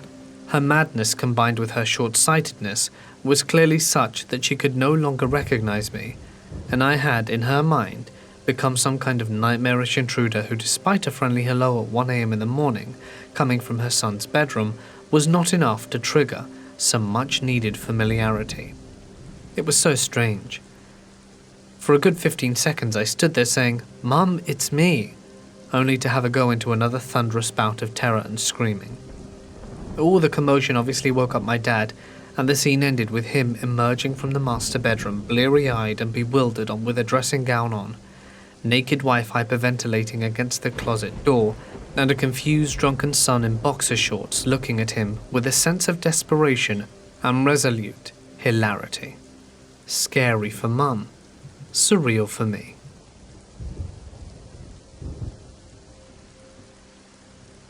For about a year I lived in a house with 4 flatmates. We had a pretty big backyard with a garage and a tool shed that we never used. We also had a motion detector light. 2 of my housemates were very superstitious and believed in ghosts and spirits and such, and they also liked to get high on different substances. The lights in our backyard would go off randomly. I assumed they were animals, and my housemates were sure it were ghosts. One of them told us she'd seen a man ghost walking through our window when she was high on shrooms. They thought it was scary, and I thought nothing of it because, well, they're high. A few nights later, drunk me thought I saw a man through the mesh door to our backyard. I just thought my mind was playing tricks on me because my housemate kept telling me about the ghost. Eventually, I moved back to my home country, and 6 months after that, I FaceTimed with one of the housemates. Turns out it hadn't been a ghost. A homeless man had been living in our tool shed for God knows how long. That gave me the creeps for sure.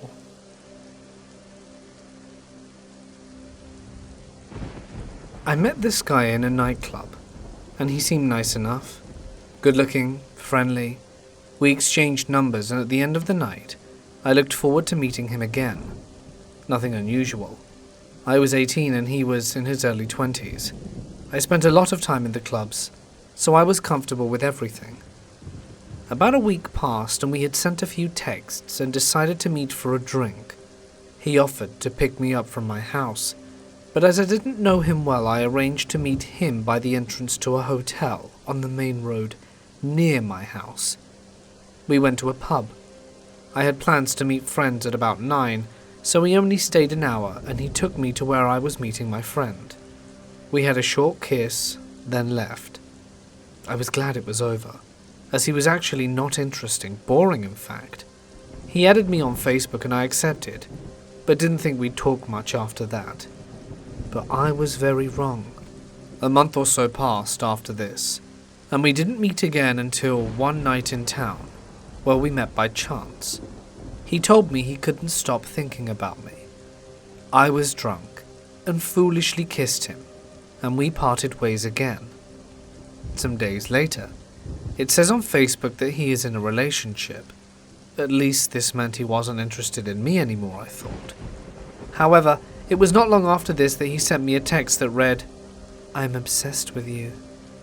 I told him to stop at this point, as he had a girlfriend. He passed it off as being flirty, and told me to get over it.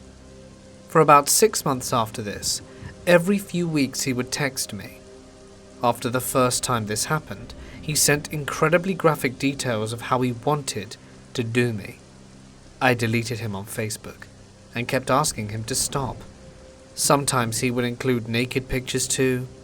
Keep in mind, I never got further than a kiss with this guy. He texted me once about 10 months into his relationship while on holiday with his girlfriend, and told me he wished it was me, not her. Again I told him to stop. Each time I turned him down, he'd get annoyed, and tell me he never wanted to speak with me again. But sure enough, it was actually less than a month, and I'd get a random naked picture or something. All the messages I could have ignored, but one night I hadn't heard from him in a few weeks and I was home alone. My parents were on holiday. I hadn't told anyone that, and about 1 a.m. my phone rings. It's him. So I hang up. These are the text messages that followed. "Hey, let me in. I'm outside your house." "No, you're not. Leave me alone." "I am. I know you're alone. Let me in." And then he described some stuff he wanted to do with me. "Leave me the hell alone. I'm not home alone anyway. You're wrong. You don't even know where I live." "I do. I'm outside your house." Your room is the one with the red curtains." This was an accurate fact. "No, it isn't. You've never been to my house. I picked you up the first time we went out. From somewhere about a 10-minute walk away, you've never been to my house." I looked out my bedroom window, and there was no one to be seen. "I just saw your curtains move. Let me in." I ran around the house and turned on all the lights at the front. I don't know why. I guess I thought it would put him off. "You just turned the lights off. I know you're there." I was crying a lot at this point, and the last text I sent was, "Leave right now, or I'm calling the police. If I ever see you, hear from you, or have any contact with you again, I will call them." His reply, "You don't need to be a witch about it. I'll go." I didn't hear from him again, but that whole thing lasted almost 2 years from just one very short date. I still get really nervous when I see someone who looks similar now. I still don't know how he knew where my house was, or that my parents were away that night. I can only assume he followed me. This happened after work this past Christmas Eve. I work a later second shift from 5 p.m. to 1 a.m, or until we're done. I should also mention that while the warehouse is in a nicer area a few blocks down, it gets sketchy at night. We got done around 2 a.m, and me and my one friend were the first out to the parking lot, and we're standing there talking while we're warming up our cars. We were talking for maybe 5 to 10 minutes, and during that time I saw this small sedan drive by slowly, but didn't think much of it, because it was a little icy out, and figured they were just being cautious. But then I saw it slowly come back down from the road, from west, and pulled in and parked in the parking lot, across from us, which was strange because it was a welding shop parking lot, and no one is ever there past 10 p.m. besides the police doing speed traps. At that point, I pointed it out to my friend, and he said he noticed it as well, and thought it was weird. Then this big dude got out of the car and walked across the street, over to me and my friend, while the car he got out of drove off. He asked my friend for a smoke, and as he did that, I walked over to my car to start scraping it off, so he would hopefully just not talk to me. But as soon as I stepped back out of my car with wallet in hand, so that I could see one of my cards to scrape the window, he called over to me. I didn't want to be rude even though something felt off about the situation, but I just said screw it. There are cameras watching me, and the rest of the workers should be out within 10 minutes, so I'll be fine. I'm 6 foot, 180 pounds soaking wet, and the dude was a good bit bigger than me. I'm guessing he was 6'2" to 6'4", and a solid 250 plus. He was trying to make small talk with me, asking about what we do there, how it sucks we have to work on Christmas Eve, just random nonsense like that. But I got the feeling he was sizing me up. So even though I have extreme social anxiety and can usually barely make eye contact with people, I know I remembered my grandpa always telling me if I'm in a sketchy situation with someone to stand tall, chest out, and make direct eye contact the entire time. Essentially do whatever to make you look like you aren't scared or nervous. To make it look like you're more trouble than they can be bothered with. I saw him keep looking down towards my wallet, so I took a step back so that I could make sure I was in the view of the cameras. Then he said, "Hey man, do you think you could give me a ride to my house? It's just down the road. Ran out of gas at the store and need to go back to my house to get money." Now the grocery store he said his car ran out of gas at is about a mile down the road to the east, yet the dude came from the west. And also, if he needed a ride to his house in the west, why would he have just gotten one from someone who dropped him off, who came from that direction in the first place?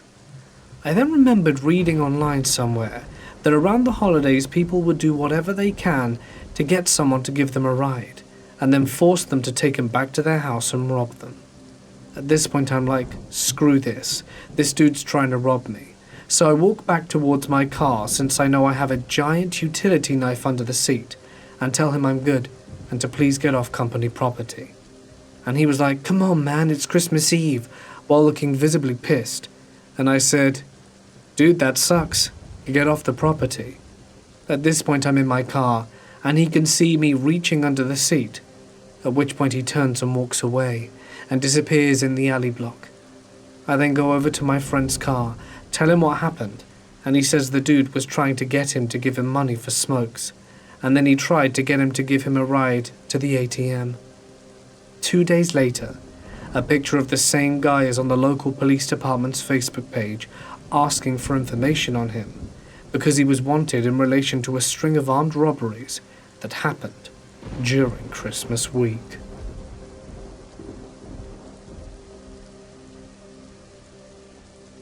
I'm a girl, and this happened when I was 20 in the early 2000s, when people used landlines and cell phone calls were not unlimited. This happened in a town about an hour away from Sacramento. My friend was house-sitting for a family that her family was friends with from church.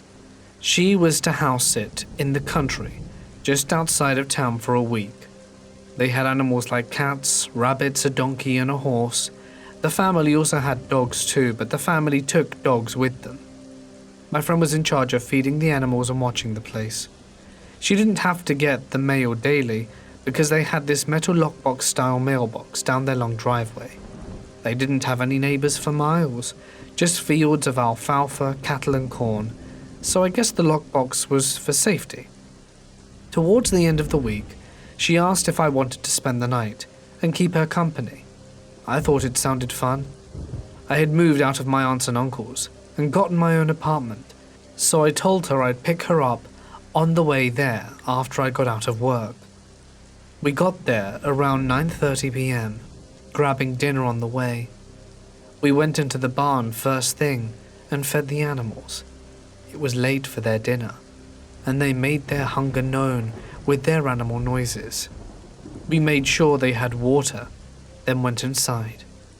The house was this big ranch-style house, single-story. Their living room was to the left as you walked into the home, and there was a long hallway directly to the right of the entrance that led to where the bathroom and bedrooms were. Straight ahead was a dining area, and to the left of that was the kitchen area and the patio. They did not have an open floor plan.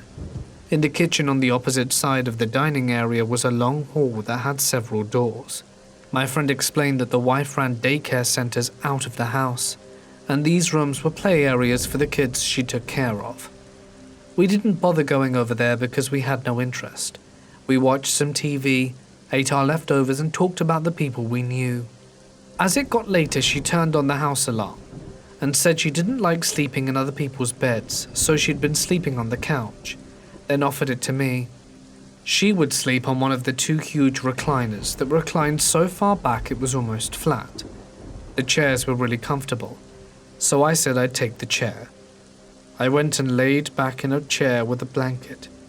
We turned off the TV and were talking for maybe 20 minutes in the dark, when the motion sensors flooded lights and started shining through the windows, lighting up the room. Now I have no idea why people in the country think it's okay to not have curtains or blinds, because to me that's insane. We both go quiet, and Amanda says, maybe it was one of the cats. That's when we start hearing gravel crunch, like a person walking across gravel in the parking area outside. My chair was the closest to the window, and I slid carefully down to the floor, clutching the stupid blanket the whole time. The floodlights timed out, and my friend slid to the floor too. We laid on our stomachs in the dark, not knowing what to do for a minute, when we heard a loud bang, and all of a sudden the house alarm started blaring and the floodlights turned on again. It was so loud we covered our ears and I began to panic. I swear I've never been so close to peeing my pants in all my life. I began crawling towards the keypad for the security, because I've seen the commercials. There's a button you push when a person responds to you in case of an emergency, or at least sends the police. The main screen says patio 1 of 2 open. Amanda starts to cry a little and hits the call assistance button on the pad, but nothing happens. There's no assistance. I ask her where the phone is, and she says there's a phone in the kitchen and one in the parents' room down the hall. So our choices are to go to the kitchen past the windows and next to one of the patio doors, or go down the hall to the parents' room and use the phone there. I ask her where the other patio is, and she says that it's in the daycare part of the house. It was an easy decision. We go inside the parents' room as it's pitch black. I ask her where the phone is, but she says she thinks we have to turn a light on. I don't really want to, but we have no choice. We don't have a flashlight, and I didn't bring my cell phone because I had limited minutes. It was a simpler time, and Amanda didn't even own a cell until after this happened. She turned on the lights and we began looking around the room. Not only did these people not have curtains on any window, but they didn't even have a closet door. We see a golf club leaning against the wall by the bed. They probably have it instead of a baseball bat, I think, which is what we had next to our bed at home. We figured if we hit someone with it, it's gonna leave a mark, so she grabs it and we continue our search for the phone. Looking at the obvious places, we find a cordless phone stand, minus the actual phone. The alarm is still raging. We have a light on, and the person who opened the patio door is bound to notice. She asks if we should use the locate phone buttons. I look at her and respond, yeah, if you want some strange guy coming in here with it and asking us if we're looking for something. I'm getting mad, and I'm scared. Standing there knowing that we have to go to the kitchen, house alarms suddenly stop, and it goes country quiet. If you've lived in the country, you'll know what I'm talking about. There isn't another golf club for me to grab, so I make her go out first, flipping every light on and keeping the doors we pass in the hall closed. We double-check the security panel, and it still says patio open. We hit the call button. It doesn't work. Double-checking the front door is locked. We start for the kitchen. I tell her we have to check the patio near the kitchen, and I grab a big knife that wasn't even close to being sharp from the kitchen. We check the patio door near the kitchen. It's locked. We turn on all the lights and grab the phone and dial 911. This phone isn't a cordless phone. It's one of the old ones with a wire cord attached to the wall. My friend is on the phone with the dispatcher telling her what happened, and I hear a whistle coming out from the kitchen window. The thing people don't think about, because I didn't think about it, thinking that safety was turning on the lights, is that while you have the reflection of the inside of the window, people on the outside have a clear view of you, unless you press your face against the window. I hear the whistle again.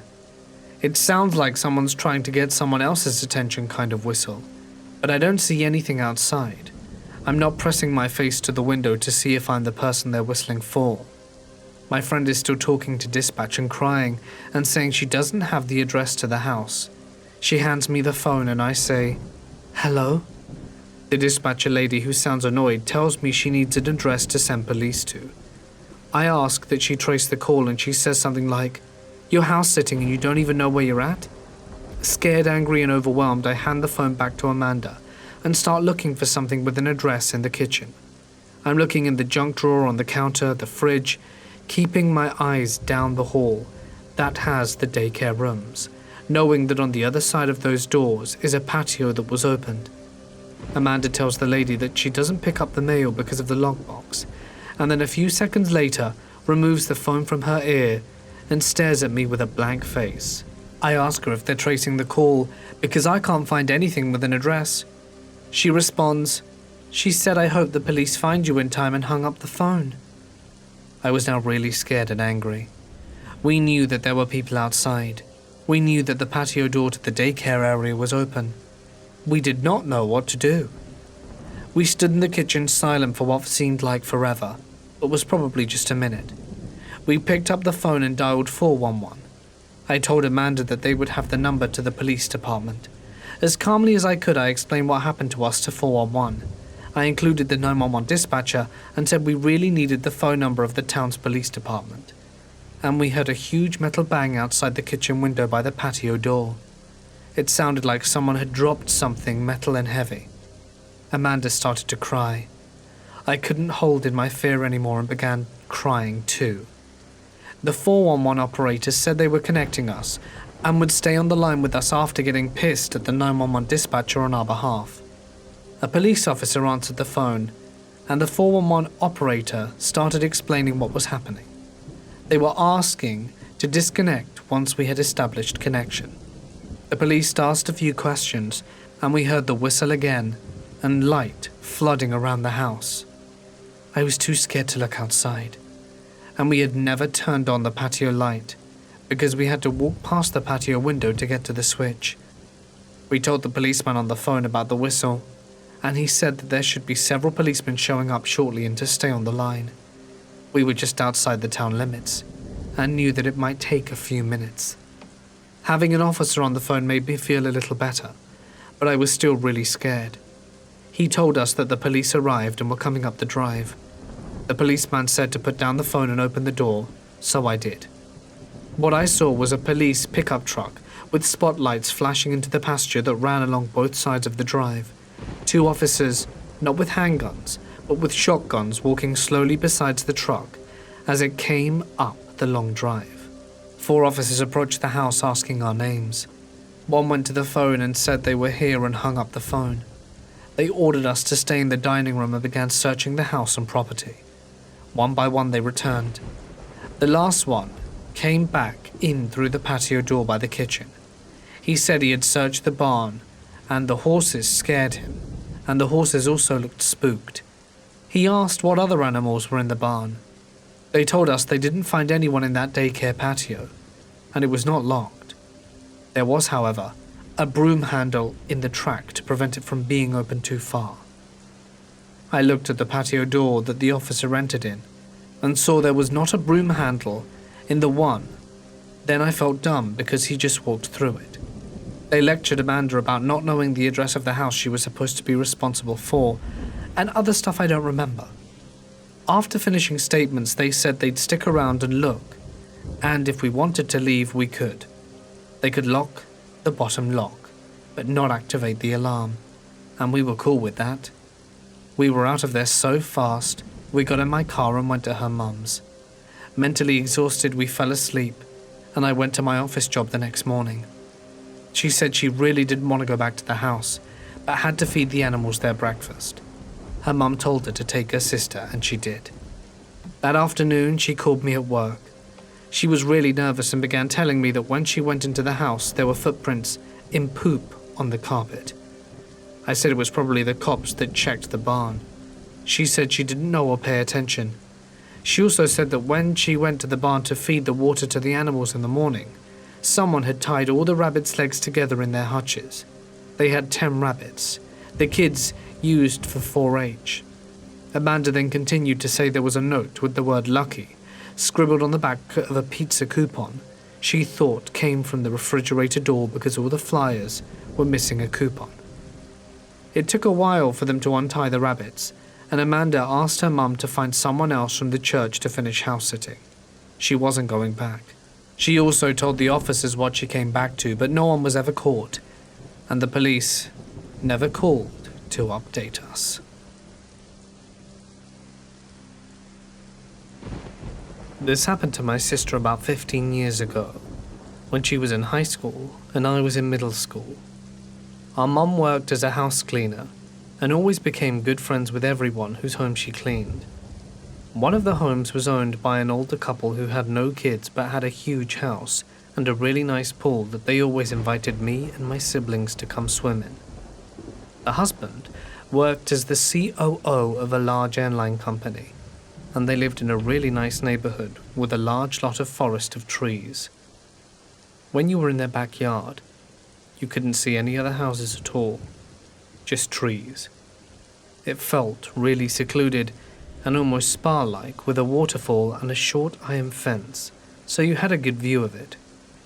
The house was really angular and architecturally interesting, with multiple levels made from stone walls, even on the inside. Pretty much every room had huge floor-to-ceiling windows that looked out over the backyard and gave great views during the day. At night, however, the reflection from inside lights prevented you seeing out, so it was always a little unnerving to walk by them since you couldn't see what was outside. The couple also decorated with old Native American art and masks, which was a little creepy to a middle schooler. But the couple wasn't creepy in themselves, so I wasn't too scared. They had an older golden retriever called Samson that lived up to his name and was a massive but sweet dog with a gentle temperament. They also had recently rescued a husky mix called Sadie, who was quite the opposite. Psycho Sadie, as we lovingly called her, had intense separation and stranger anxiety, and would destroy the house if left alone inside, jump their short fence if left out, and if they took her with them to run errands, she'd destroy the car and howl non-stop until they returned. So since they were wealthy and had the extra money, they would pay for me or my sister come over and dog sit while they were out. We were getting paid $20 an hour, and we were always excited to go over there and just watch their cable and swim in their awesome pool. Normally everything would be fine and both dogs would just lay around, but occasionally Sadie would realize I was a stranger and go nuts and start barking at me. One time she backed me into a corner and wouldn't stop barking, and I watched her eyes literally turn red. I was convinced she was going to attack me, but she eventually calmed down after I got up on a couch and showed her how big, or not, I was, but I digress. This particular incident happened over Easter weekend while the homeowners were out of town for 2 days. They were paying my sister to stay there over the weekend, and I stayed with her the first night because it was a big house and kind of scary to stay there all alone. So we stayed up late watching chick flicks and eating junk food. The next day we swam in their pool, hung out a bit, but for some reason I didn't spend the night again, and I'm so glad I didn't, because what happened that night scarred my sister for life. It all started when my sister was working out on their treadmill. Their workout room was on the bottom floor of the home, which was a walkout basement. Just outside the room was a huge sliding glass door that opened onto their patio and pool. She had the TV on in their workout room, watching the 10 Commandments, that is always on the night before Easter. As she was running, she thought she heard the house alarm beep, like it did whenever a door opened. She stopped the treadmill, and went to look around and saw the sliding glass door was open. Now this door is huge, and there is no way it could have just opened by itself, so she was instantly freaked. However, the dogs were just laying there in the workout room, and she figured they would have gotten up to investigate had someone come in, since those are the kind of instincts that the dogs have, especially Sadie, as she hated strangers. So she made excuses that she had accidentally left it open and simply must have imagined the beep of the alarm, and how it must have been either the TV or the treadmill. She closed and locked the door and went back to working out, but a few minutes later she had the distinct feeling of someone watching her. She looked around but didn't see anyone. She finished her workout but couldn't shake the feeling of being watched, so she decided to just go to bed because she was a little creeped out and wanted to forget about it. She went around and made sure all the doors were locked. The owners didn't give her the alarm code, so she couldn't set it, and she took a shower and locked herself in the guest room with both dogs just in case, and eventually they fell asleep. Some hours later she awoke to both dogs growling at the door of the room. Now it was fairly normal for Psycho Sadie to growl and bark at nothing, but Samson had never barked or showed any signs of aggression before, and immediately my sister knew something was up. She was shaking and trying to convince herself that the dogs had just heard an animal, and that it was nothing. But then she heard that dreadful door alarm beep. She called my dad in a panic, crying and screaming, and he told her to hang up and call the police while he was on his way. She called the cops and my dad made the 15-minute drive in under 5, and when she opened the bedroom door to let my dad in the house, the dogs took off running and barking through the house and downstairs to the basement. My sister ran screaming all the way through the house to the front door to let my dad in, and he took a quick look around the upstairs levels with his gun but didn't see anything unusual. The police arrived a few minutes later and looked around and found that the back gate was open, as well as the sliding glass door again, but not enough to let the dogs out. Just barely, like it had been slammed shut and bounced back a little. They said it looked like someone had entered the home through the sliding glass door because the lock had been tampered with, but they were determined that whoever did it hadn't stolen or disturbed anything.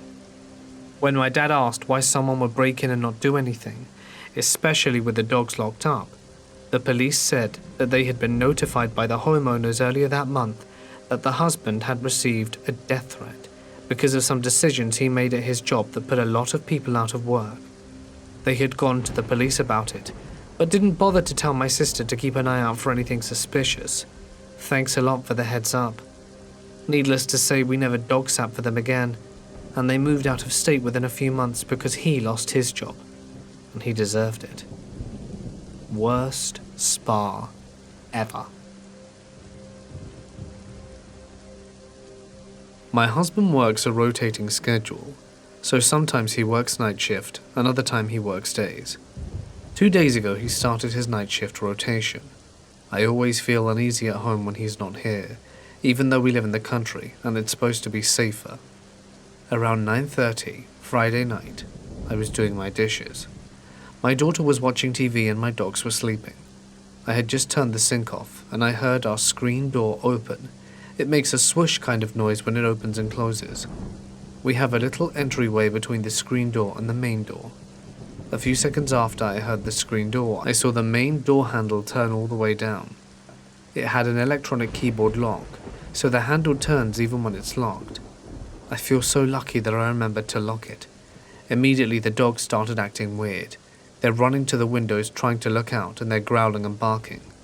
As much as I didn't want to, I looked out the window and saw nothing. No person, no car, not a damn thing. I picked up my daughter and took her to the bedroom and called 911. It only took a few minutes for the cops to get there, because I guess they were all just in the area. I told them what happened, and they looked around and briefly told me the winds opened the screen door and no one was out there. Whatever. I live in the woods. The person was probably standing 100 feet away, watching them doing their half-assed search. I haven't felt safe in the house since. I've even started locking the screen door. It's not like the house looked empty. All the lights were on and the TV was playing a show. I can't even describe the deep fear I felt when I saw the door handle turn. I'm glad the dogs are very vocal and scary sounding. It definitely deterred the person from trying harder to get in.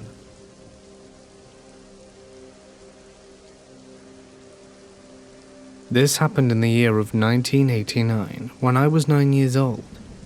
I lived in a middle-class neighborhood in Forest, Virginia. It was like a Mayberry-like neighborhood. Most everyone knew each other, no crime, lots of families. Not everyone locked their doors at night. There were lots of kids my age in the neighborhood, but the two on my street were my closest friends, Mitchell and Chase. The three of us were sort of a clique. Whenever a new kid moved into the neighborhood, we'd like to go see him together to see what he was like and decide if he was cool or not. That year, their new family moved into a house near the end of the street. They had just one child, a boy named Parker. We invited him out a few times to play and he seemed cool, so before long he was almost one of the gang. Parker's mum was attractive, blonde, slim, always smiling. However, his dad was not a friendly man. He seemed annoyed by us kids, rarely spoke to us and mostly just acknowledged us with eye rolls and grunts. He also didn't come outside much. He worked nights, so we didn't see him often during the week. And on weekends, he was mostly banging around in his garage. One Saturday afternoon in the fall, Mitch and Chase were both away for some reason, so I went over to Parker's house alone to see if he wanted to play. He said his parents weren't home and invited me inside. That was a really strange experience for me. At 9, my parents never left me alone. They would call a babysitter over if they were going to be gone for even an hour. I asked Parker why he was home alone and made no secret that I was weirded out about it, but he seemed totally fine with it, like it happened all the time. So that put me at ease. We watched TV for a little bit, then abruptly Parker got off the couch and said, "Hey, you want to see something cool?" "Sure," I said. He led me down to the basement. and pointed to a tool chest against the wall. "They're in here." Parker opened the bottom cupboard drawer of the tool chest, revealing a huge stack of Playboys. There had to have been at least 50 to 60 issues in there. I had no idea what I was looking at. I'd never seen a naked woman before. The closest I had come was seeing the scantily clad Tanya Roberts in the movie The Beastmasters. I remember watching that movie and being vaguely intrigued by the female form, but what I saw in the Playboys was sort of repulsive. It wasn't necessarily the images of the naked women that churned my stomach, but the dank and musty smell of the basement, the dim lights, the crinkled, stiff, flaky feel of the magazine pages, as if the moisture of the basement was slowly turning them to pulp. It just felt wrong and gross, and I wanted to leave. Still, I just couldn't stop looking. I'd flip through one magazine, toss it back, then flip through another one. Somehow I had this strange notion that I was finally getting something valuable for free, so I needed to cram as much of it into my brain as I could. Finally, Parker said, "We better get out of here. My mom will be home soon. You can tear some pictures out and take them home if you want." I ripped out one of the centerfolds and stuffed it into my pocket. I didn't really know what I was doing. I didn't want it for any self-gratification purpose. I just had an idea that I could use it to impress Michael and Chase later. When I got home, I stuffed the balled-up centerfold in the back corner of my closet under some toys. Despite not having a deep understanding of what it was, pornography, I was certain that if my mum found it, I'd be in big trouble. I went to sleep like normal that evening, but awoke abruptly in the middle of the night to a rough hand shaking my shoulder. I immediately knew something was wrong, because neither of my parents would have woken me up so firmly. Plus, there was a terrible smell, a rank combination of alcohol and motor oil. I opened my eyes, and with the aid of my bedside light, recognized Parker's dad standing over me, in my house, in my room. I wanted to cry, to scream for my dad, but the man glared down at me with so much hatred, so much fury. I was paralyzed. I was certain that if I did cry out, he would twist the head clean off my neck. "You stole from me." He said this in a low voice, low enough not to wake my parents in the other room, but in the quiet of my room the words rang clear as a bell. He called me the F word. That's what really struck me. No adult had ever used the F word on me. Combined with his tone, expression, and body language, that word just cut me to the bone. "I want it back," he said. Numbly, my heart hammering, I quietly and obediently went to my closet and dug out the balled-up centerfold from beneath a pile of Ninja Turtles. I held it out to him, and he snatched it. At this point, he went on a low, whispery rant at me, including a lecture about thievery and personal property. I don't remember all of it, but it went along the lines of, "I'll tell your parents, I'll call the cops, you'll go to juvie." But he said two phrases I distinctly remember. One was, "Don't ever come in my house again. Don't even step foot in my yard again." And the other was something that was so strange, said with so much sincerity, that it burnt into my memory, and still haunts me to this day. "Don't ever look at this crap again." He clenched his fists around the balled-up centerfold.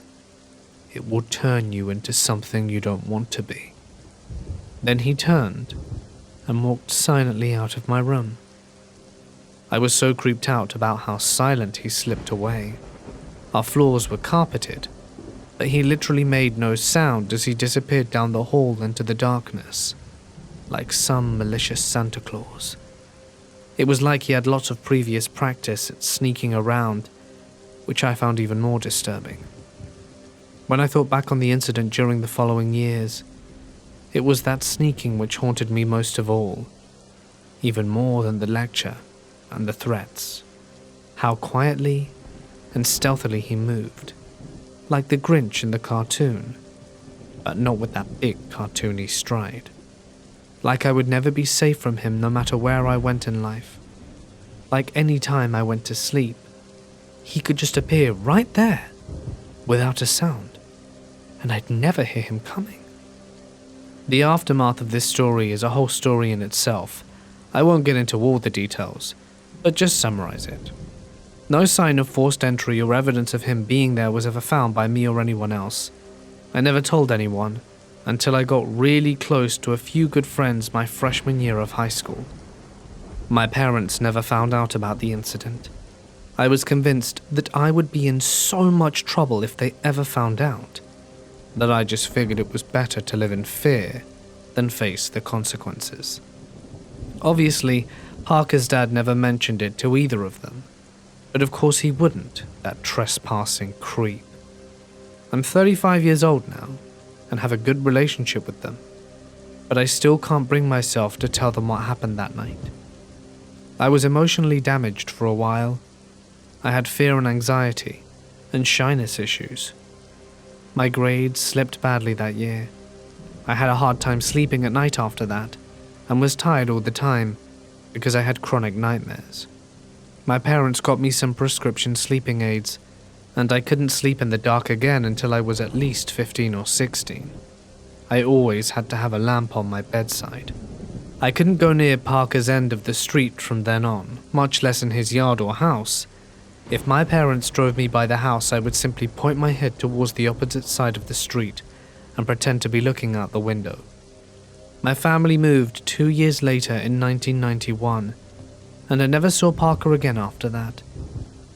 I asked my dad sometime later if he always locked the doors at night. He says, yes, most of the time, but sometimes I forget.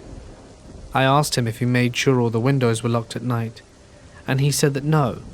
Sometimes our mum opened them, and he forgot to lock them back when she closed them. So that answers the question as to how he got in the house. I still get queasy when I see porn. On one hand, like any red-blooded male, images of the internet of attractive women wearing no clothes catch my eye. But when I really start to stare and get into the moment, the fear of that night starts creeping back in. The unanswered questions. How did he even find out I had the page? Had he gotten home, seen his magazines weren't in proper order, and grilled Parker about it? Why the hell would this guy make such a fuss and go to some extreme measures just to retrieve one torn-out page of an old Playboy? Makes no sense. What did he mean by, it will turn you into something you wouldn't want to be? A trespasser? An asshole who terrorizes kids? A porn addict?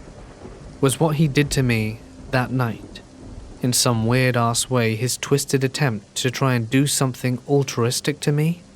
To warn me off from becoming like him? How does a guy have so much balls? Seriously.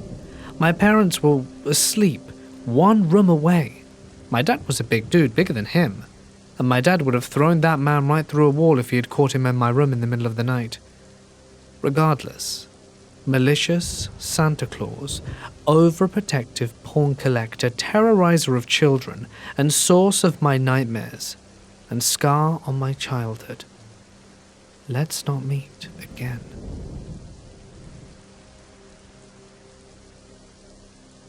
Many years ago, my mum had gotten this Grinch doll for a Christmas decoration. Nothing about it was scary on its own, it was just kind of there. The problem with this doll was that every single night I would have a nightmare.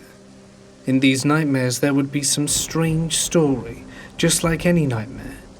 The point I'm trying to get across is that in none of all the nightmares I had, none of them were the same, other than the fact the Grinch doll was always in them. The worst part of this for me was he always knew I was dreaming and would talk to me like I was dreaming.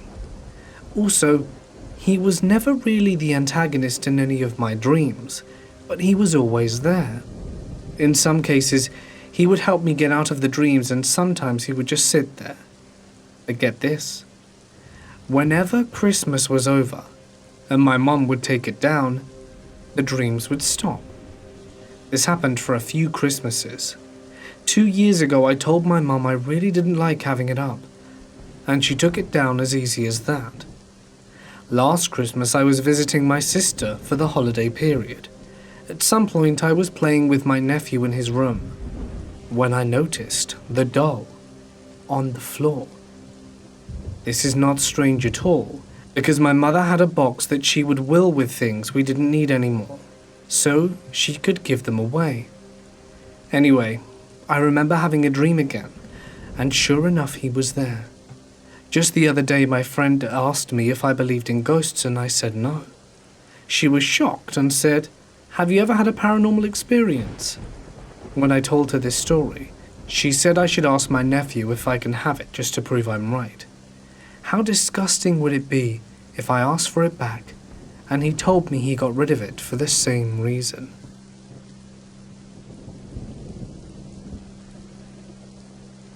I vaguely remember an incident that happened at the house we lived in before we lived in this one.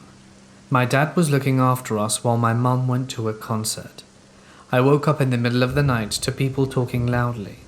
There was a stranger on our couch, and my family were talking to him. I remember he had blood on his face, and I thought the whole thing was a bad dream. When I got into my teens, I mentioned it to my mum, and she told me my dad forgot to lock the back door and some drunk guy got out of a taxi and came into our house and just sat in the lounge. He'd been in a bad fight and had blood all over him. He left peacefully and was 100% convinced he was at his girlfriend's house in some other suburb to what we lived.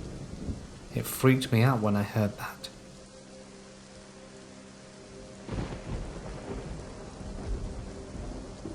I'm a security guard for an alarm response company. We answer alarms for businesses and private residences. 99% of the time it's a motion detector set off by a cat, or a restaurant forgot to disarm their staff before the stock truck arrived to unload. In this case, I was called out to a house where the back door alarm was set off, like it thought someone had opened it.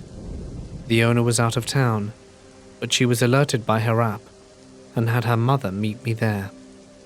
We checked the door, it's locked, and figured that maybe someone tried the door but it didn't budge, setting off the alarm. But there's a light on inside.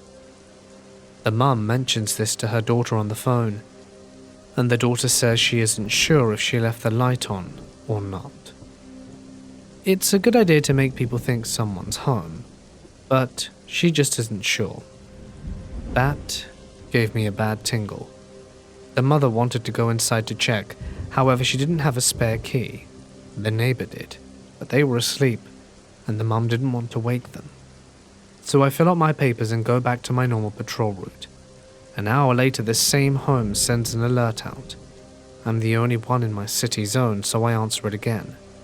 When I pull up, police and CSI are there talking to the mother and the now awake neighbor. They are reviewing video footage sent to them by the daughter. I look at the footage. 4 armed men wearing masks and hoodies came out of the bathroom a minute after the mother and I left. They proceeded to rob the place. They had broken in and locked the door behind them for appearances. They're the ones who turned on the light. The mother told me 3 guys had robbed her daughter's home a month before. Somehow they knew when the girl would be out of town. They appeared smart, desiring a quiet robbery without conflict, but they brought guns, so they were prepared to shoot their way out of trouble if need be. The mother had wanted to go in. If she had a key, or woken the neighbor for the key, we would have likely been shot dead by these guys when we went inside. Work doesn't give me Kevlar vests or anything. If I ever get another house call and someone is there, I'm not going inside no matter what. I count myself fortunate the way was blocked this time, because I was prepared to foolishly go in and check if I could. The 1% of calls where something is actually off, it has never been as bad as this one. To the armed robbers, let's not meet.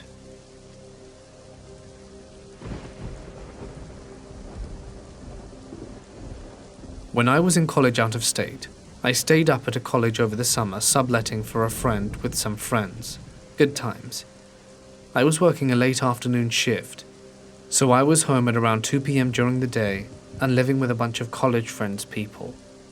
I think I was watching something at the time, but I started hearing some banging and figured a housemate came home at a really odd time and didn't think much of it. As the banging got progressively louder, I decided maybe they were locked in or something and didn't have their own phone because it was getting really loud. Turns out there was a guy actively breaking into my house through the back door. Threw out some shoes, grabbed my phone with my earbuds so that I could call the police hands-free, and chilled by the other door so I could bolt. The guy finally made it in and saw me, and I was actively talking with the dispatcher and bolted. I gave a description, had some sirens, gave a statement, and landlord essentially nailed the back door shut until they could fix the frame and install a new deadbolt.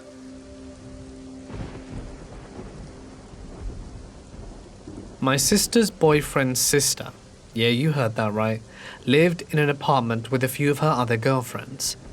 Some ball or late night party came around, but she decided to not go and ended up being home alone. She went to sleep but was awoken when she heard the front door unlocked, accompanied by some footsteps. She thought it was just her friends coming back from the party, but kind of freaked out when the persons came into her room and started rummaging around in her drawers. Burglars. She peeked out pretending to be asleep, not wanting to get into any trouble, and to just let them take some weird pervy stuff, like jewelry maybe, and stay safe. As they were about to leave, one of them, the only one, she wasn't sure how many people it was, crouched down next to her bed and said, "I know you're not sleeping, princess," and left the apartment. It was 1990. I was 13 years old. It was a Friday night and my parents went out for the evening. They were visiting an aunt's house which was about 45 minutes away. My best friend was staying the night and we were upstairs chilling in my room. Now the bedroom I was in had previously been my sister's just a few weeks prior. She moved in with a friend, so I jumped on the chance to get a big room. It was on the second floor with 2 windows, one on the front of the house and another on the side next to the chimney. My back was to the side window when she screamed a horrible scream. I turned and looked. She's yelling that there was a man in the window. She saw his face, and he had his hands on the windowsill. I questioned what she saw because, hello, we're on the second floor. About 10 seconds later, my dog starts going off downstairs. Our house was positioned weirdly. We were right around a bend in the road on a very steep hill with a thick forest about 20 feet from the back of the house. There was a large deck that ran the stretch of the house with a door to the kitchen on one end and a set of French doors going into the family room on the other. We got a lot of animals on the deck, so I tried to write his barking off as a possum. No dice. He's running back and forth across the back of the house chasing something. It's pitch black, and I'm not going downstairs to turn on the outside light. Then it didn't matter. The dog was at the front door freaking out. So I did the stupidest thing you can imagine. I went for my dad's gun that he kept in his sock drawer, but it wasn't there. I was afraid to call the police, because if it was a false alarm, my dad would have literally beat the crap out of me. So I called my neighbor. He was an FBI agent, and for some reason I thought that made him cop-like. I told him the brief rundown, and that we were all home alone. In a span of about 5 minutes, I had finally realized I needed to call my parents. No one answered. So we made arrangements for my friend's mum to get us so that I could stay over there. I was not staying in the house alone. A few minutes later, my neighbor knocked on the door. He said that as he was walking to the yard, a car peeled right out of the bend.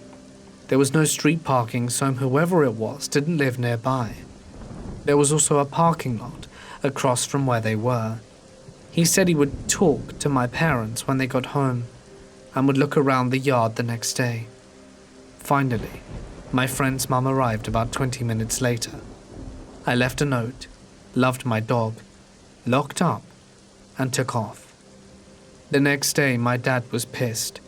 He said my friend made it up for attention, and I blew it out of proportion. He was such a nice guy. The neighbor came back over and looked around. He mentioned some holes that were under the window next to the chimney. That's when my dad began to take it seriously. He immediately starts inventorying belongings, and we start inspecting the house thoroughly. I found pry marks on the front door. We seldom use it, so he wouldn't have noticed right away. But little else. Now, I didn't tell him about the gun because I assumed he moved it, and if he knew I went looking for it, he'd certainly beat me. Well, he didn't know it was missing, and flipped his lid. He then went through his important paperwork and discovered that several credit cards were missing as well as some collectibles that were stashed in his closet. We inventoried our belongings. My mom was missing some jewelry and I was missing all my Z Cavachi clothes, as well as some knickknacks. The cops were called and a report was filed.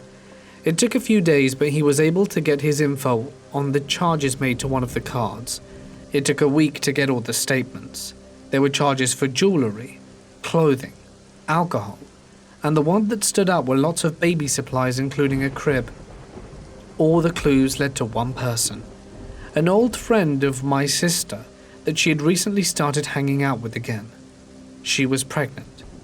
There was a family meeting and my sister says that she lent her car to the girl a few times while she was at work. Our dad had her call the girl and tell her that if she confesses to what she did, he wouldn't press charges against her. She admits to copying the house and car keys, and she borrowed the car. While everyone was gone, her and some friends came in and took things. She didn't know about the gun, or that something happened that one night. It seems her friends were coming back without her. I'm trying to remember if she got in trouble or not, but I know a few of her friends got arrested. They changed the locks, added a keypad on the garage, and my dad started setting booby traps. The worst trap was a series of razor blades that he duct taped around the doorknobs. That one almost caught me sneaking in one night.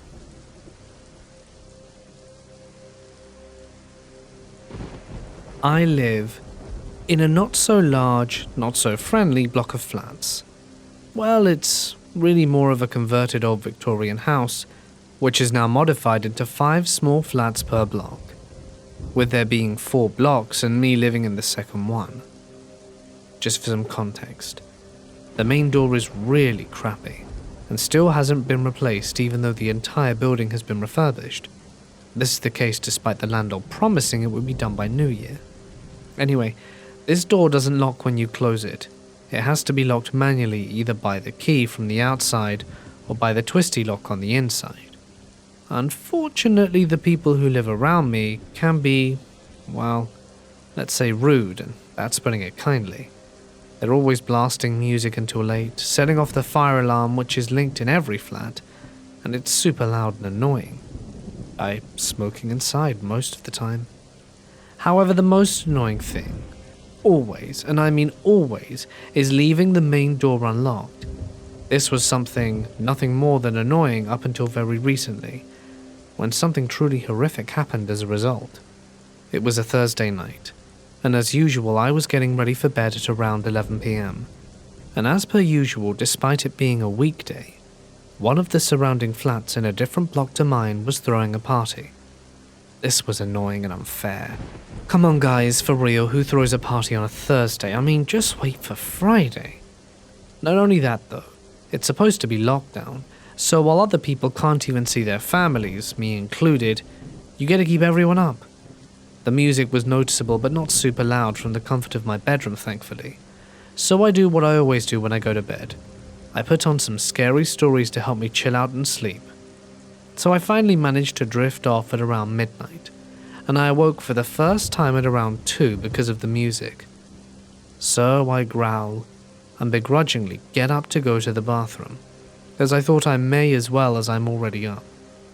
So annoyed and frustrated, I get back into bed and continue to enjoy my stories until I'm asleep once more. I'm suddenly awoken by loud stomps coming up the stairs. I live at the very top of the building, so the final staircase only leads to my door. Now I'm more exhausted than angry, So I just lie there awake until I hear something that jolts my half-asleep brain fully awake. My door is being pushed. Someone is actually trying to push open my door and enter my flat, without my permission. Not hard or forcefully, mind you. Not like they were trying to break it down, but they definitely tried to gain entry. Now this may be just because my mind was still foggy, or that I was still so tired that I didn't care, but I stupidly assumed it was some drunken partygoer who had mistakenly gone to the wrong block. Maybe the party was at a different top-floor flat, so I ignored them, even when it happened again and I could hear scratching and mumbling on the other side of the door. Stupid, I know, but I really wanted to sleep. So the next morning I woke up as usual and got ready for work. As I opened my door to leave, what do I see? 2 men sleeping on the floor blocking my way, one bleeding from his head, and I'm not judgmental, or at least try not to be, but these men were clearly homeless. I mean, the smell of one alone told me that it was like having a ball of dirt slapped in your face. Not ideal for an early morning start. When I eventually got one of them to get up, the other failed to do so. He was clearly on drugs and was completely out of it. Thankfully for me, the man was okay. I mean, I could have just been rushed, but they explained that they had been attacked and chased and took shelter here. I offered to call an ambulance, which the men eventually accepted, through a one-sided conversation of murmurs and groans.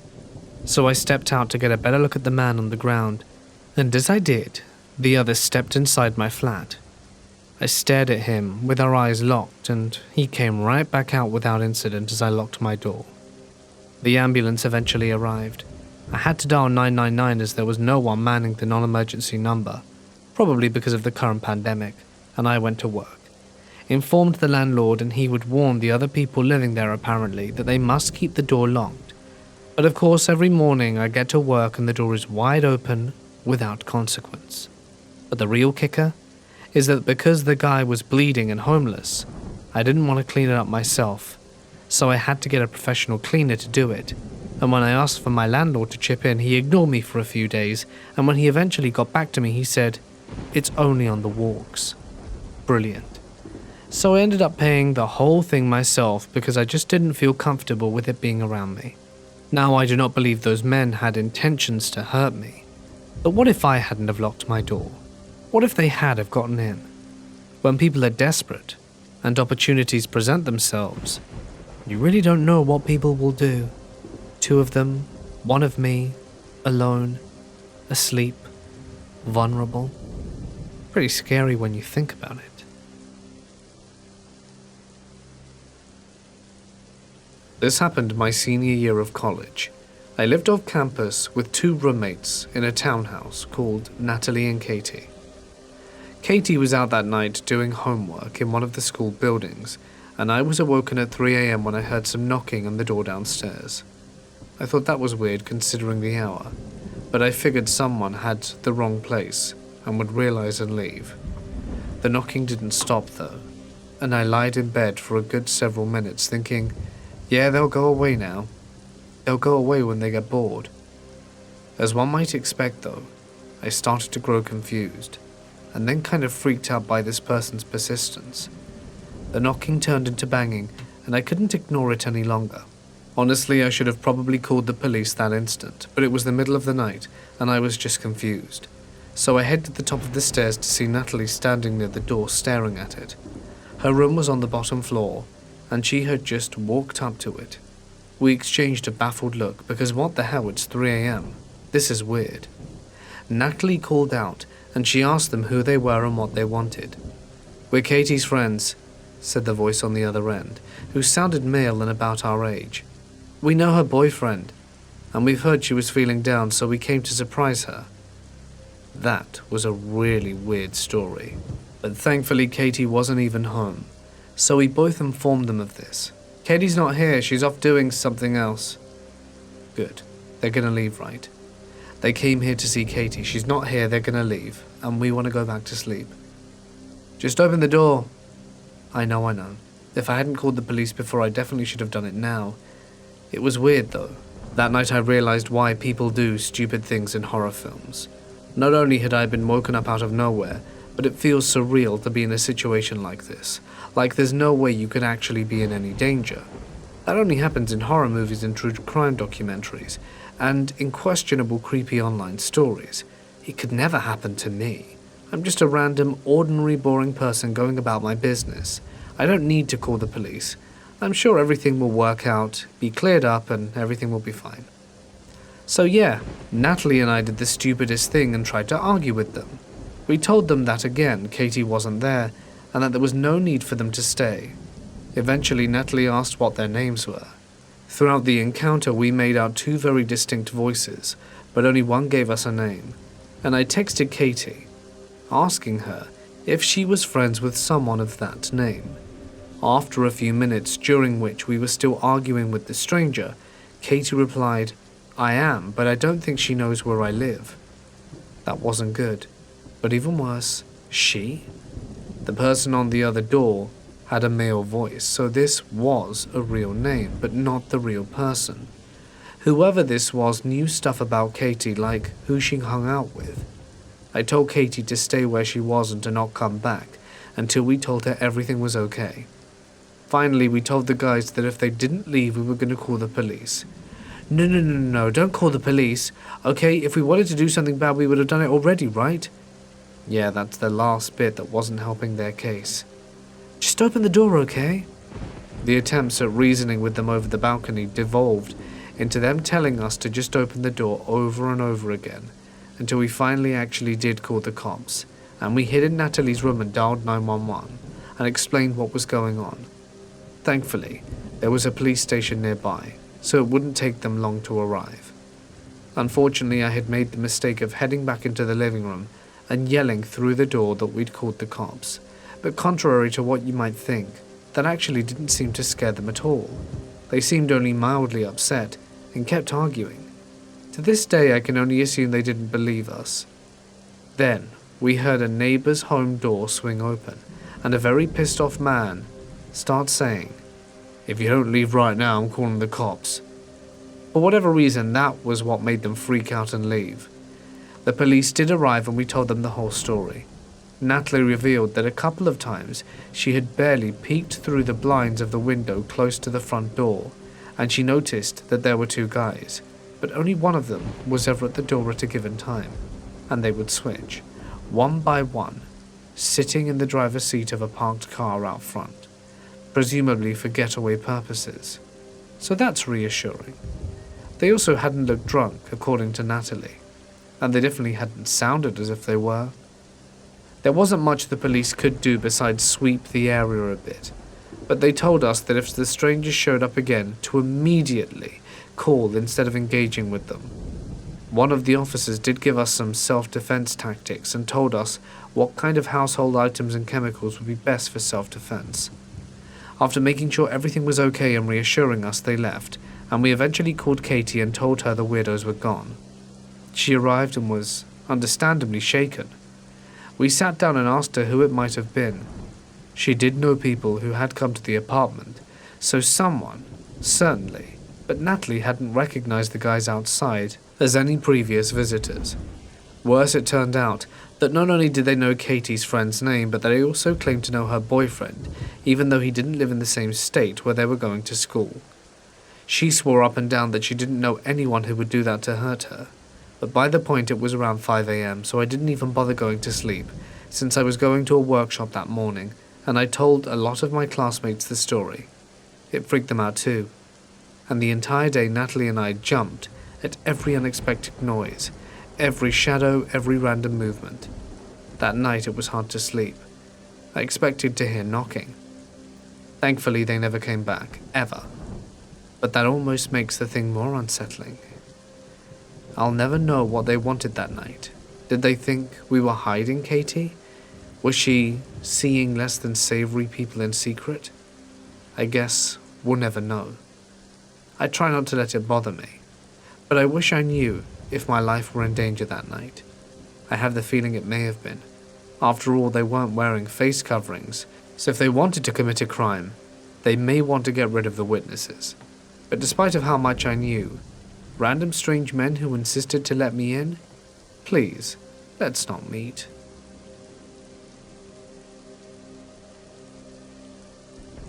I was with my girlfriend at the time, chilling in the basement garage, listening to music, having drinks, and I go up to the kitchen, looking for my phone but can't find it. I had a few drinks, so I must have misplaced it somewhere. No biggie. I see my girlfriend's phone was charging, so I pick it up to check the time. Then I go down to the basement garage. Later on in the night, she goes up to the kitchen upstairs looking for her phone but can't seem to find it. We both go upstairs. We both had a few drinks and ended up going to bed. Next morning, I'm looking for my phone. She's looking for hers, but we can't find them. Weird, since I'd seen her phone the night before. Then I notice my watch isn't where I left it. She looks outside to the backyard and sees her purse and my work computer lying on the grass. It then hit us that someone had entered the house while we were downstairs in the basement garage, and not only that, they were hiding when I came up to get my phone, since I had to check hers, and it was missing the morning after. Guess it goes without saying that I changed all the locks, put motion detector lights in the backyard, and put a locked fence. One thing is to be robbed. Another thing is to be robbed when you're in the house.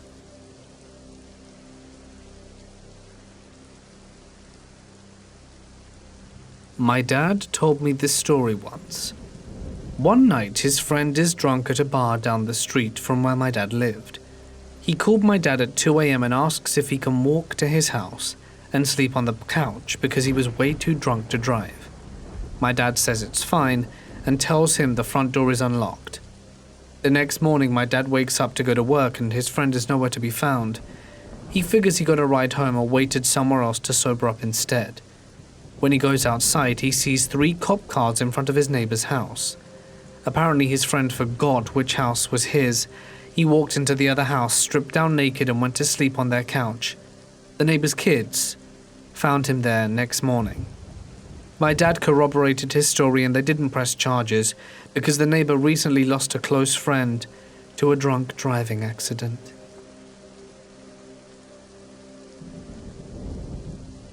I took my dog out in my backyard on her leash late one night.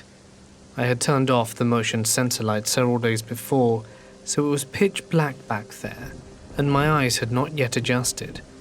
As we walked past a bush, my dog started going nuts, growling and barking.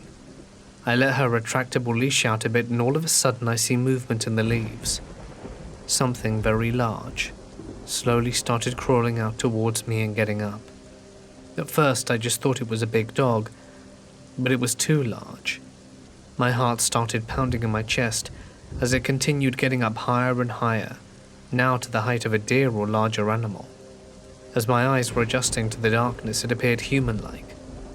I had literally just finished watching an episode of True Blood with a guy who turns from a dog into a man, so I thought I was freaking out at this point.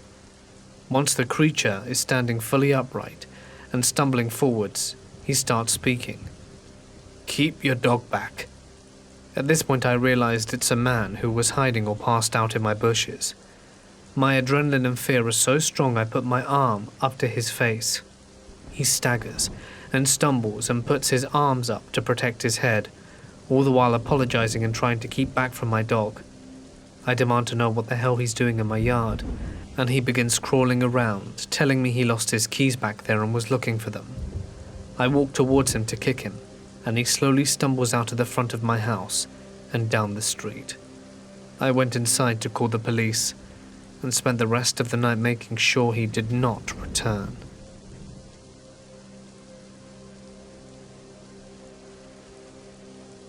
I am currently at a college in Boston and have an apartment in the North End with my buddy. We're both 21-year-old males. My girlfriend came up for the weekend to visit, and we were doing our normal weekend thing and drinking and just hanging out. My roommate convinced us to watch Green Inferno because it just made its way to Netflix, and I've been meaning to watch it. Horribly messed up movie, but pretty good if you like a gruesome horror flick and don't mind bad acting. 3/4 of the way through the movie, I kept hearing this banging noise coming from what sounded like inside our building. At first I ignored it, thinking I was just hearing things, or it was the noise from the busy main street that our apartment building is on. But after a few times, I thought I heard a girl scream. I paused the movie and asked my roommate and girlfriend if they heard it, and they both did. But we shrugged it off as random kids getting drunk. I heard it twice or more, and it wasn't sitting right with me. So I paused it and said to my roommate, "Let's just take a walk down the stairs and check the halls."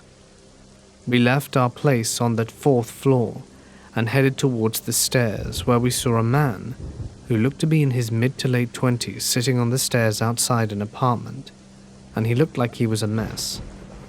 We asked him if this was his place, and he kind of said yes, but not definitely, and sounded a bit drunk. We had no reason not to believe him, so we went back to our room. But right when we got back, I remember that the only people that lived in that unit were 2 or 3 girls, and my one roommate agreed. We decided to head back out there, and at this point my girlfriend was freaked out. We approached him again and asked him if he was sure this was his place.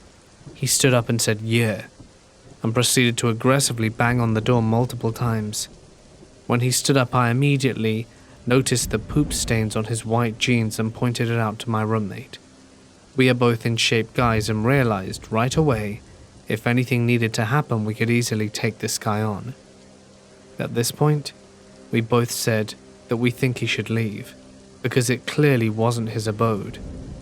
I mean, the dude crapped himself. He looked at us, back to the door, where he tried 5 different keys on the lock.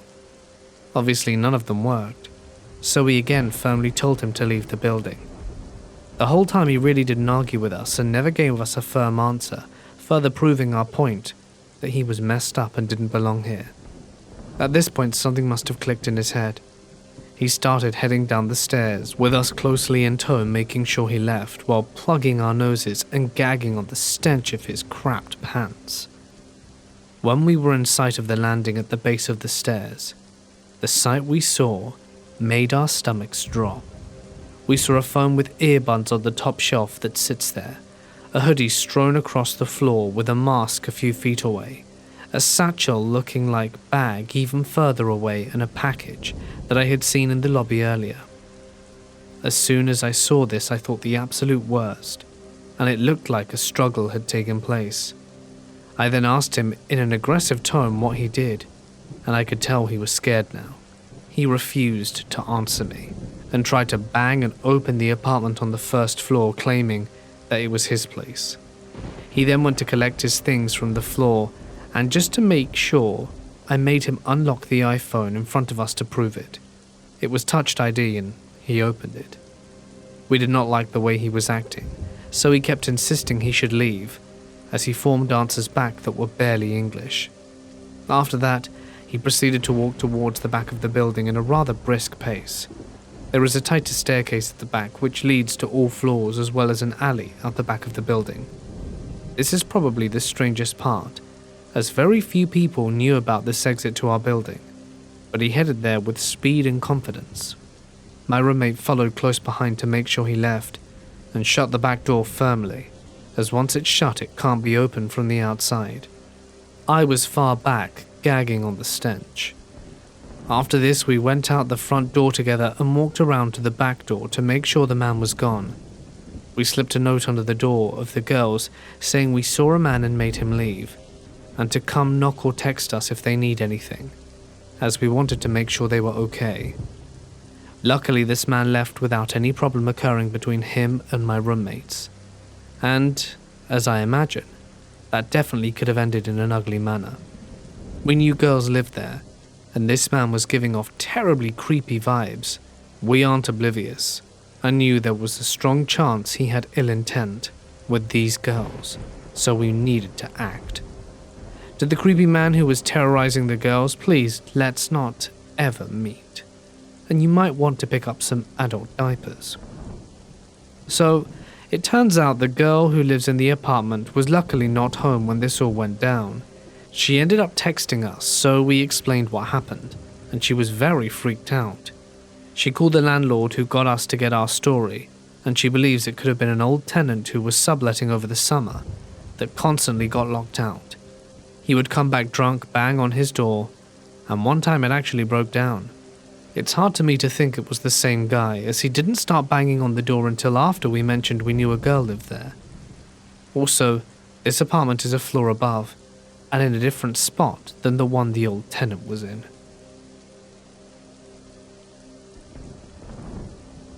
I work the night shift at a plant, from 11 at night to 8 in the morning. One morning a few months back I came home, and when I pulled into the drive I noticed my storm door was open, so I knew someone came by. Then my dog came strolling around the corner wanting to be inside, so I knew someone not only came by, they got in. Upon going into the house I noticed some strange stuff. The first thing I noticed was my TV. See, I always leave a movie on repeat for my dog at night so that he has some light and noise. Well, someone had changed the movie. It was on the title screen. The movie was Predators, the remake one with Adrian Brody and Eric from the 70s show. I then noticed a garbage bag full of random clothing on my couch. It had a pair of pants, socks, and a couple of shirts, and a pair of work boots and shoes. The boots were size 13, so dude was fairly big, I guessed. Inside the pants were fishing lures and a box of condoms. As I investigated more, I noticed that all of my Hot Pockets and frozen pizzas and basically all my snack foods were eaten. Then I noticed a chair in the middle of the kitchen, with short brown hairs all around it, and my clippers plugged into the kitchen counter, and my set of keys were gone. So all in all, someone broke into my house, let my dog out, cut their hair with my clippers in my kitchen, watched a movie, ate all my food, left a bag of crap there, and I guess the joke's on them though, since I used those clippers to shave my man parts. Still weird though. Never found out who did that.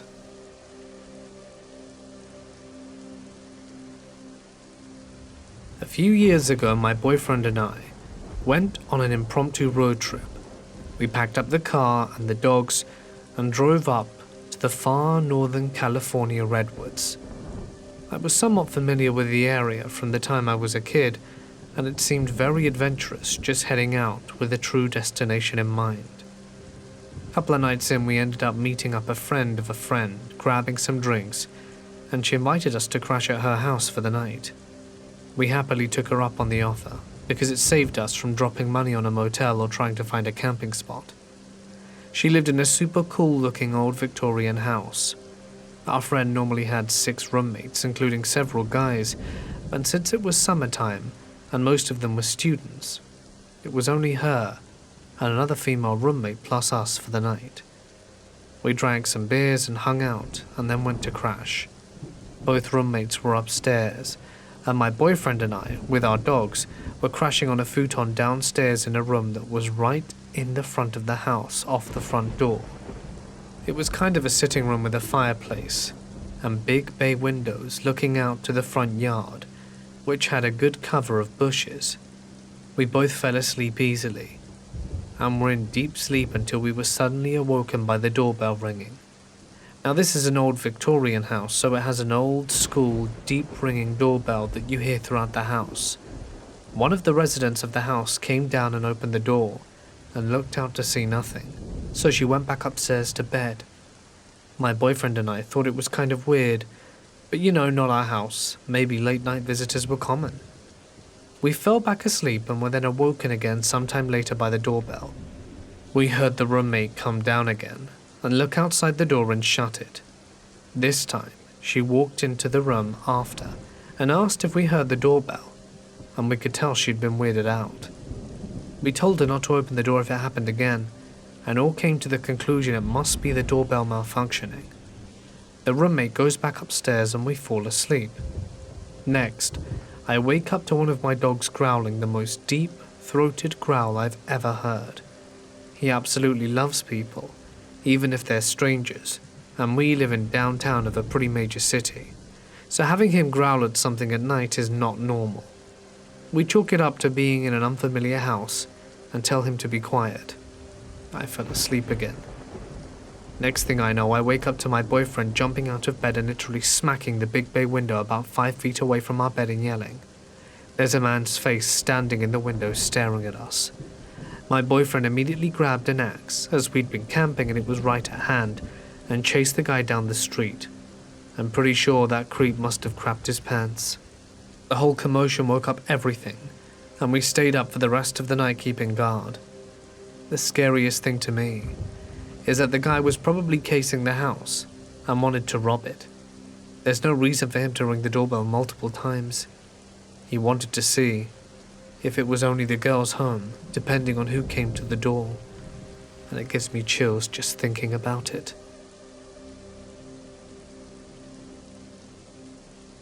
Over a year ago, I got to bed with my boyfriend, and about a few minutes in, I hear my cat jump up the windowsill behind us and start hissing. He growled and meowed a lot, but never hissed, so I propped myself up and looked out the window expecting to see another cat. But instead I saw a man in a ski mask standing just to the left of the window, not looking in at me, and tapped my boyfriend and whispered there was a man outside. He sat up very slowly and looked out, then whipped the window open and yelled, "What the hell are you doing?" The man, who said he was just looking around, to which my boyfriend called BS and tried to jump out the window, but I had some poles set in, ironically, to discourage a break-in if I left my window cracked, so it was too narrow for him to escape from. My boyfriend sprinted out the front door instead to chase him, but whoever it was got away. He was so upset he escaped. We're not together anymore, but I miss that man every day. This happened less than a month ago. I'm a petite female in my 20s. I'm currently living in Mexico to escape life a little after postgrad, in a city that is not known as a dangerous place. A lot of foreigners live here, and I haven't heard any safety concerns. I'm living with my cousin who works from 8 AM to 7 PM. The houses are in a pretty good area with a school, nice hotel, and Starbucks within walking distance, just to give you an idea of how unexpected this was. This incident happened while my aunt was visiting us from Mexico City. She stayed home all day with me while I usually studied or watched Netflix. On this day, I was planning to have a chill day since I had woken up at around 11:30 AM. I was watching something on my computer when I started to hear some loud pounding, like someone was working on something with a hammer. This was around midday. I thought my aunt had let some repairman in to do some work. I was under the assumption my aunt was still in the house, so I wasn't too worried and continued to watch my show. The hard noise stopped, and I heard two male voices talking casually.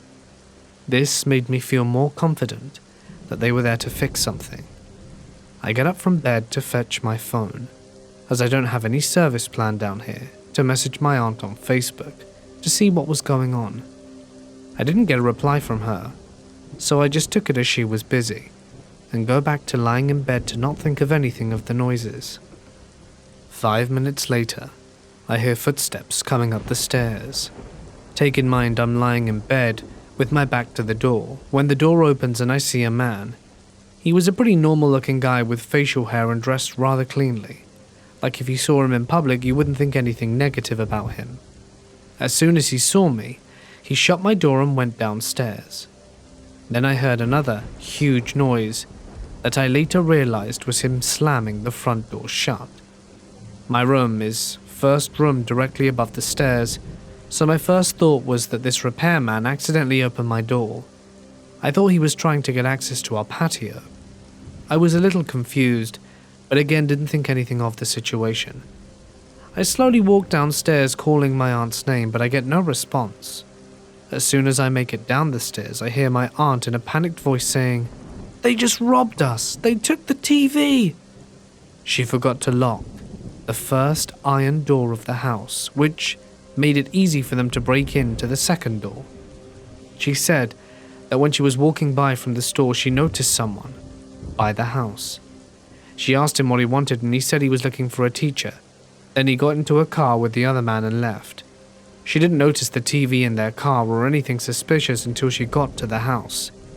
She mentioned that someone had rang the doorbell before she left to go to the store. When she went to check, no one was there.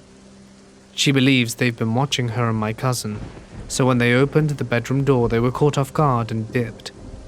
It's really frightening to think what could have happened if they didn't get scared off by seeing me. The cops came and were then telling me that they often kidnap girls or rape them. I know I got lucky.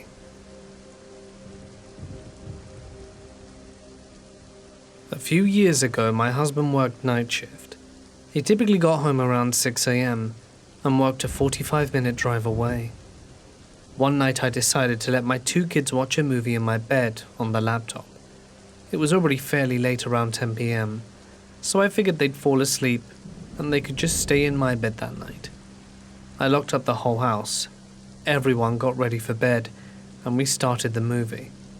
About 40 minutes into it, I heard someone walk through the dining room. My room is directly off the dining room and it has hardwood flooring, so it's pretty easy to hear footsteps. I leave the dining room light on for my husband, so I had my door closed almost all the way, save for an inch to block the light. I figured he'd come home early and continued watching the movie. After 5 minutes of hearing someone walk back and forth across the dining room, and he hadn't come in, I decided to find out what's up, paused the movie, and told the kids to stay put and open the door. The footsteps immediately stopped, and no one was there.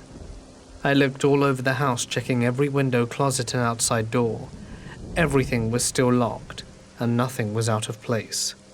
Then I heard a meow and laughed at myself for freaking out over a cat, until I walked into the kitchen to feed him, and he was sitting outside on the back porch.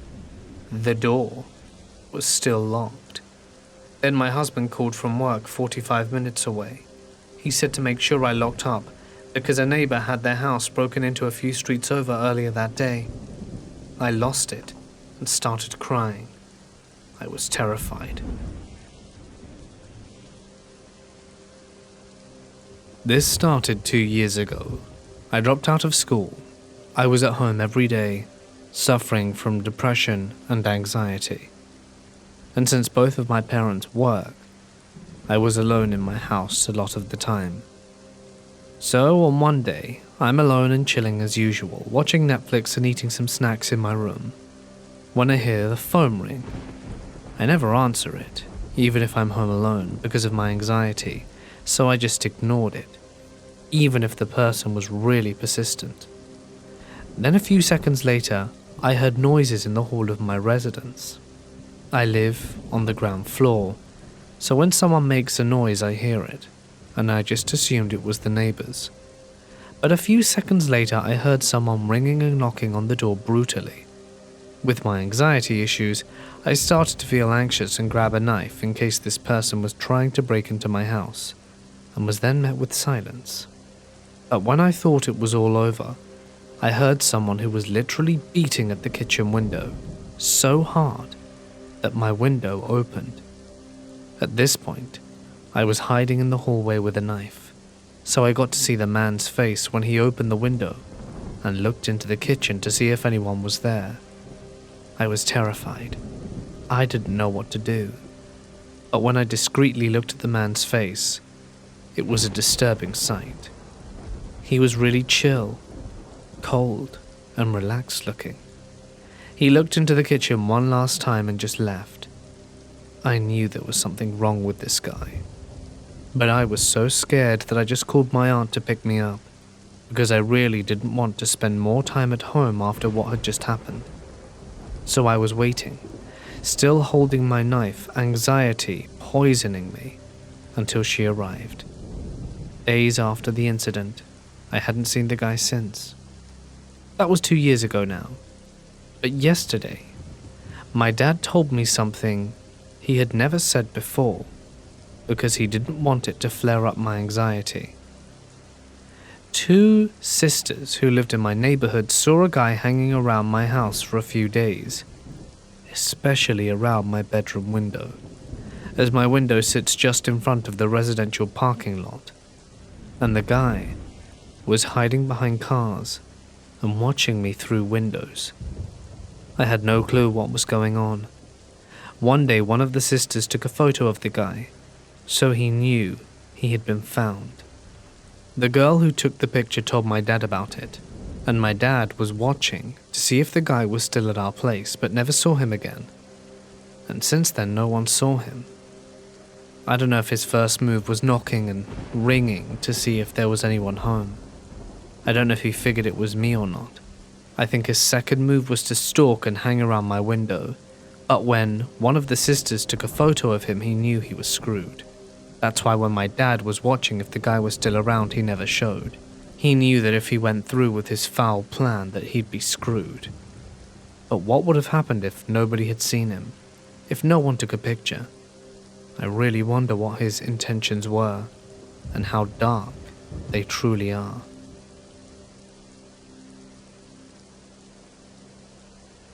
I live in a different country to my family, and because of COVID, they were at their homes in our country. As a result, opening gifts took all day, because everyone was in a different house in a different time zone. It's fine, but opening Christmas gifts does go on all day some years. So this year I finally get to open my last gift at around 9 PM my time. I was online with my two sisters who were 7 hours behind me, and then I realized that I had one gift left that had no name on the tag. It had come from Amazon weeks earlier, and it was in one of their gift bags. My sister assured me that it wasn't her, so I opened it with her on the line. I opened it, and was surprised to see a set of knives. I had this on my wish list, so it was a nice surprise, but I still had no idea who it came from.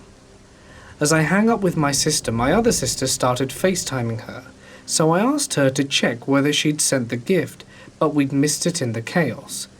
My other sister has 4 kids, so it's bedlam when we're opening gifts together at her house.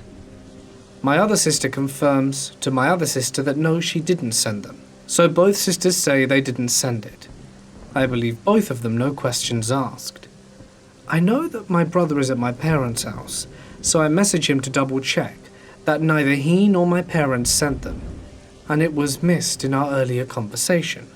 He confirms that it definitely wasn't him either. That basically leaves my significant other, a friend here in the UK, and a friend in Canada because of COVID. All of them say no, that they didn't order it, so I turn back the gift and check when it was sent.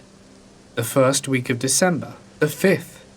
I ask Amazon if they can tell me who sent it so I can thank them, and as expected, data protection laws say they can't tell me who did. I check the tag and realize it's been overwritten. This is the bit that's a little creepy/sinister. The default Amazon gift card greeting is the quite jovial, "enjoy your gift," but this tag had been overwritten to all caps. "Enjoy your gift," in all caps, which is slightly more menacing considering this is a knife block set of 5 kitchen knives. So basically, I got a set of knives with a slightly but definitely menacing message from someone who must know me. It can't be accidental. It would take going on my wish list, selecting the gift, ticking for gift wrapping, changing the text, reviewing the order, placing it and paying. There's no way this is accidental. The only person I can think of is a person who I was friends with for over a decade. She became quite anti-vax and very abrasive, and I called her out on it. She didn't take it well, and we effectively ended the friendship about a week before the knives were sent. She knew I had the wish list. Money isn't a huge issue for her, so spending £40 on a knife block wouldn't be problematic. I don't want to ask her. The last 2 times we spoke, she tried to get me to argue for 2 days. I would just really like to know who and why. Because of the nature of the present, it's a little bit sinister, don't you think?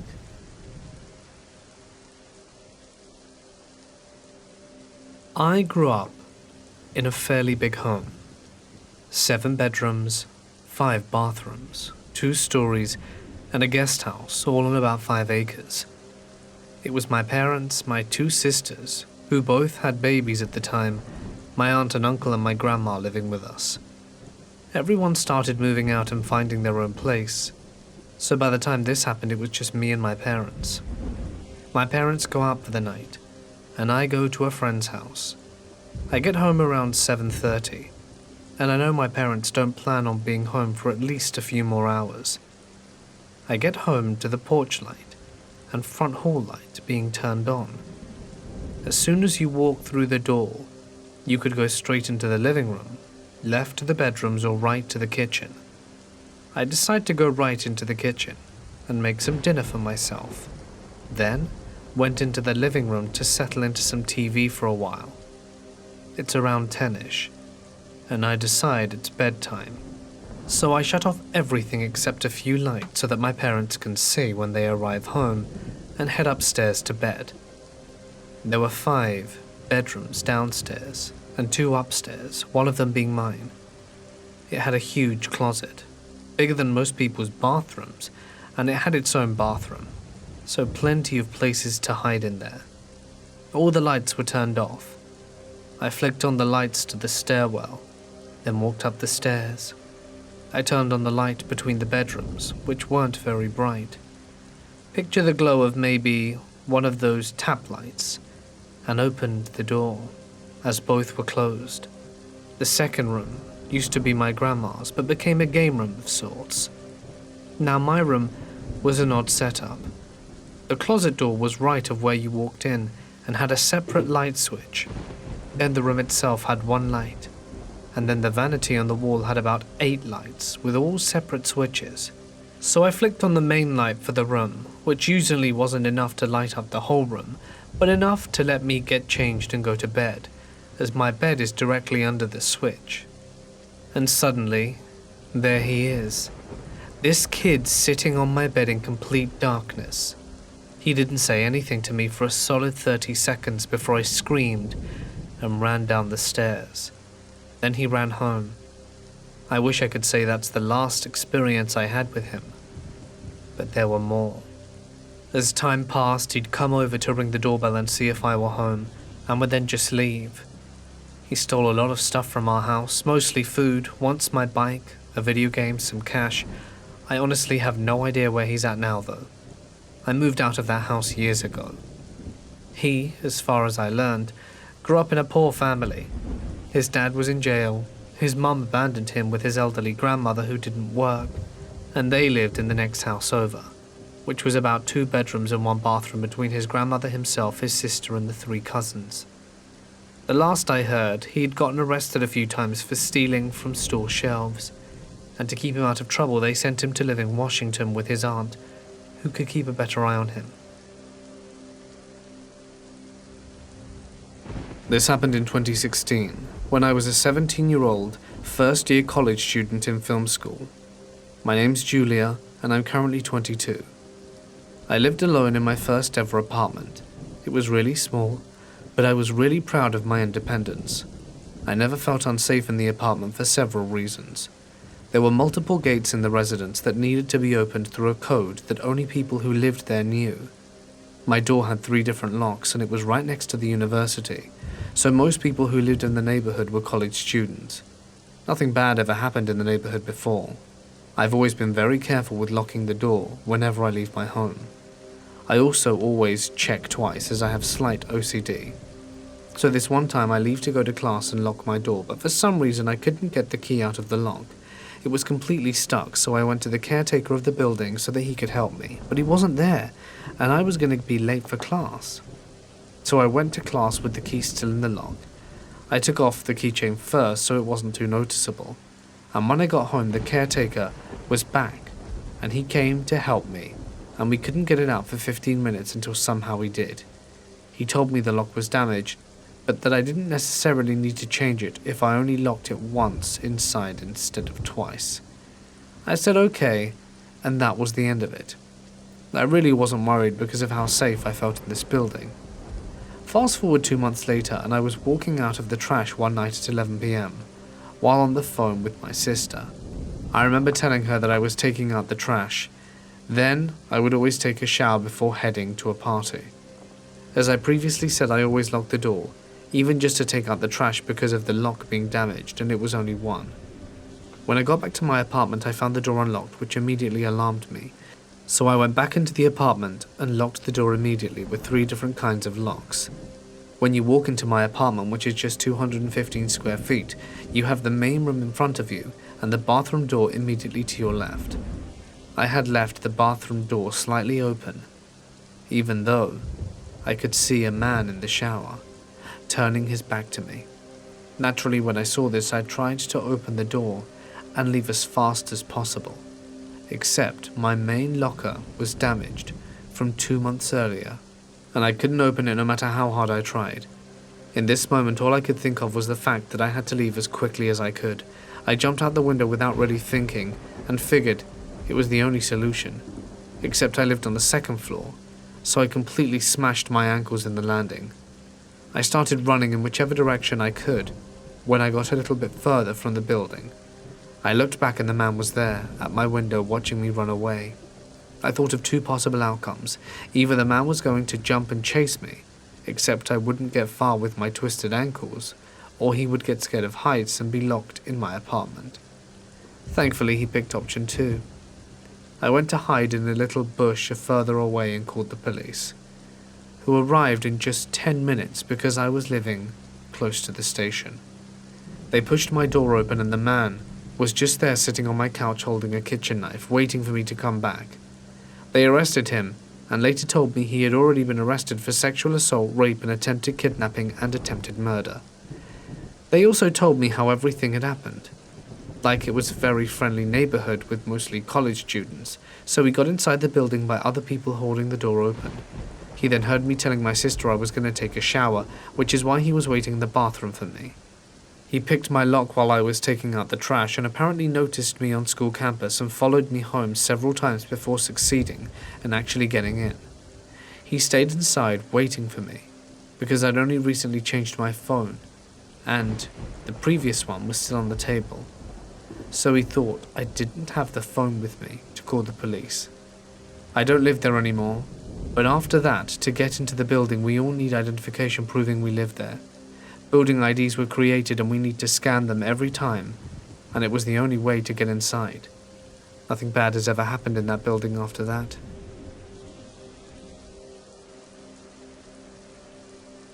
I live alone. Have done for a few years. This story takes place 2 years ago, before the start of the pandemic. It was just an average Saturday night. It was 1 a.m. and I was up late, gaming in the basement. I'd set up my basement for a gamer's paradise. I had all the old consoles, controllers, memory cards, everything you can think of. And it would be customary that every other Saturday I would have my friends over for some huge and epic gaming nights. This Saturday, however, was one without company. I was downstairs, headphones in, and numbing my brain with excessive gameplay, when all of a sudden, I finished a level, and the music stopped briefly on the loading screen. That's when I heard a faint smack upstairs. Immediately I removed my headphones and listened more attentively. A second smack. Something or someone was at my door. I looked at my watch. It was really late, far too late for anyone to be here. I tentatively started to climb the stairs, wary that it could be something horrible waiting for me, but nonetheless made my way up. An important note is that the basement door opens inwards. Therefore, as I started to pull it open, I slowly peeked my head through, assuming that if anyone were looking in, they wouldn't be able to see me, as from any window on the upstairs landing, it would be fairly clear if the door were open the other way. I peeked my head through, and instantly see through the window and illuminated by the orange streetlight, a few people standing at my door. They had what appeared to be a crowbar, and were trying to pry my door open. Now, I live in a relatively safe area, and had always just locked my door out of habit, but now there was someone trying to break in. My door wasn't particularly strong, and my locks weren't that great. I knew that it was just a matter of time. I slowly closed the door and locked the basement door from the inside. The basement door lock, in fact, was one I had installed as a prank against some friends. I made my way downstairs, put my cell phone near the window, and started dialing 911. When the operator came on, I frantically told her that there were men breaking into my house and that they had crowbars. She didn't miss a beat, and told me that she would be dispatching someone very soon indeed. She stayed with me on the line. All the while I waited in absolute agony, fearing that the men were going to come closer, maybe break down my door in any second. I was absolutely petrified. I stood there next to the window, trying to hear what the operator was saying, her words of comfort keeping me sane. As the beautiful sound of police sirens permeated the night, I heard an absolutely colossal scuffle from upstairs. And then the police exiting the vehicle and gave chase. At the end of it, only a few things were stolen. They managed to catch a few of the criminals, but I didn't ever retrieve all of my items. The real loss here is my sense of security. If anyone's experienced a break-in, perhaps they feel the same thing. I just feel unsafe. I've had extra locks put on my doors, even latches put on my windows, but now I just feel vulnerable.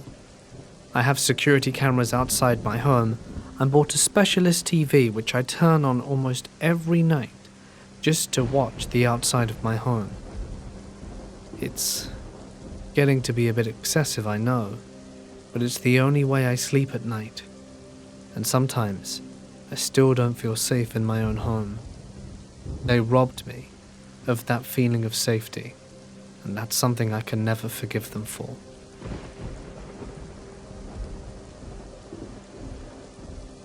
When I was 10 years old, my parents bought a condemned house to be renovated by us.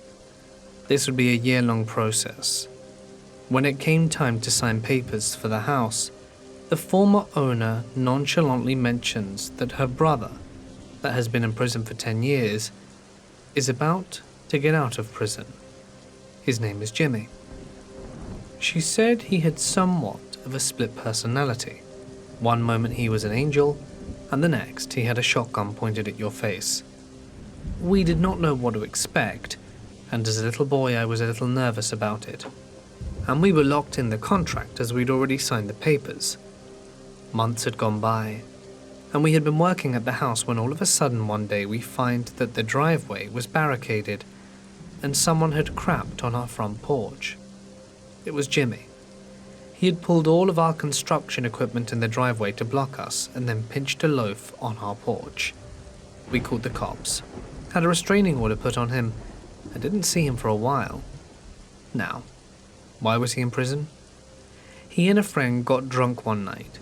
His friend stated that he wanted to kill himself, and Jimmy said he would do it for him. So Jimmy found a stick and stabbed his friend and killed him. But it didn't end there.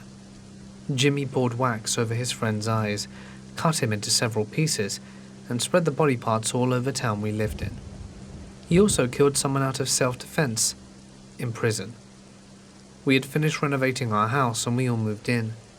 Jimmy hadn't shown up for a while, which is what creeped me out. I shared a room with my brothers. This room was near the front porch. My mind played with me for a solid year, and I barely slept because I thought Jimmy was outside my window just waiting to pour wax all over my eyes. A few more months go by, and Jimmy showed up one day. He wanted to come in and apologize for us for what he did to the house. My siblings and I are standing at the door watching my dad outside talking to him. My dad said no, of course, and told him to leave. That was the last time we ever saw Jimmy, though he never really did anything to hurt us. The thought is what scared me for the longest time. A few years back I moved into an apartment during the evening/night, and then got up the next morning to start unpacking. My roommate had said she was thinking about stopping by some point to drop off some stuff. So when I was in my room and hearing someone at the front door, I thought, oh, it must be Katie. It sounded like she was struggling, and I figured that she just had her hands full. I went to the door and honestly have no idea why I didn't just open it, but something stopped me and I looked through the peephole. Some man was trying to break in. I froze my hand on the deadbolt until he gave up a few seconds later and just walked away.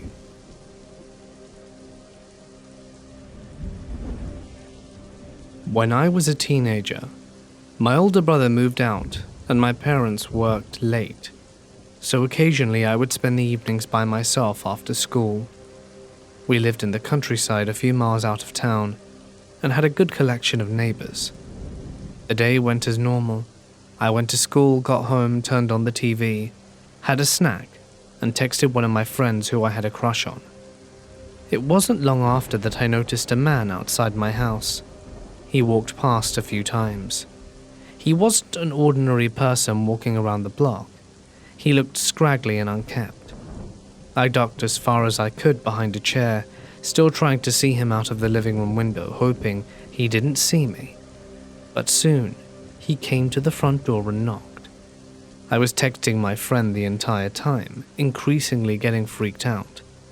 As he knocked on the door, I stupidly went to answer. I had my phone on me with 911 at the ready. I tried to silently unlock the door and not alert the man. I opened the door a crack. There was a screen door separating myself and the man. I was ready to slam the door and lock it if anything happened. The man looked at me with crazed, paranoid eyes. He had a large, dark beard and looked to be in his late 50s or early 60s. He seemed out of breath, and his face was drenched with sweat. He was larger too, more the reason to keep my guard. I sheepishly said, "Hello?" "Please, call the police, they're after me," he said in an exhausted voice. He kept looking at the road and tensed whenever a car would occasionally pass. "Who's after you?" I asked, getting ready to slam the door. I barely escaped. They were right behind me. Please, can I come inside?" At this point, I knew to call the police. "Just wait here, I'll get some help." My heart was in my throat at this time. I didn't know if this was the guy that was trying to force the door open, so I quickly shut it and locked it. I ran to the back door and locked that as well, as I called 911. My heart was racing and I could barely tell the operator my information, but they said they would send someone out. It wasn't long until a patrol car arrived, but it felt like forever. The entire time I kept watching the man, who then walked into my driveway, pacing nervously. The officer got out and proceeded to talk with the man, and they got in the car and left. I have no idea what happened to him, nor if he was telling the truth. He could have been drunk or crazy, but it was genuine fear in his eyes when I looked at him. Something truly scared him, and it scared me to think that there could be someone out there that wanted people for whatever reason. So to the crazed, scared man, and whoever he was running from, I'd rather we not meet.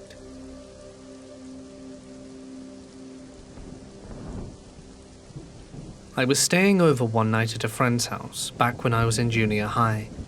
We heard some noise coming from behind the equipment shed and thought someone may be trying to steal tools. I grabbed a baseball bat and a flashlight while he picked up a hockey stick. We decided it would be best to sneak up on whoever was back there. As we rounded the corner, I aimed the flashlight at the presumed thief. To our surprise, two glowing eyes stared back at us.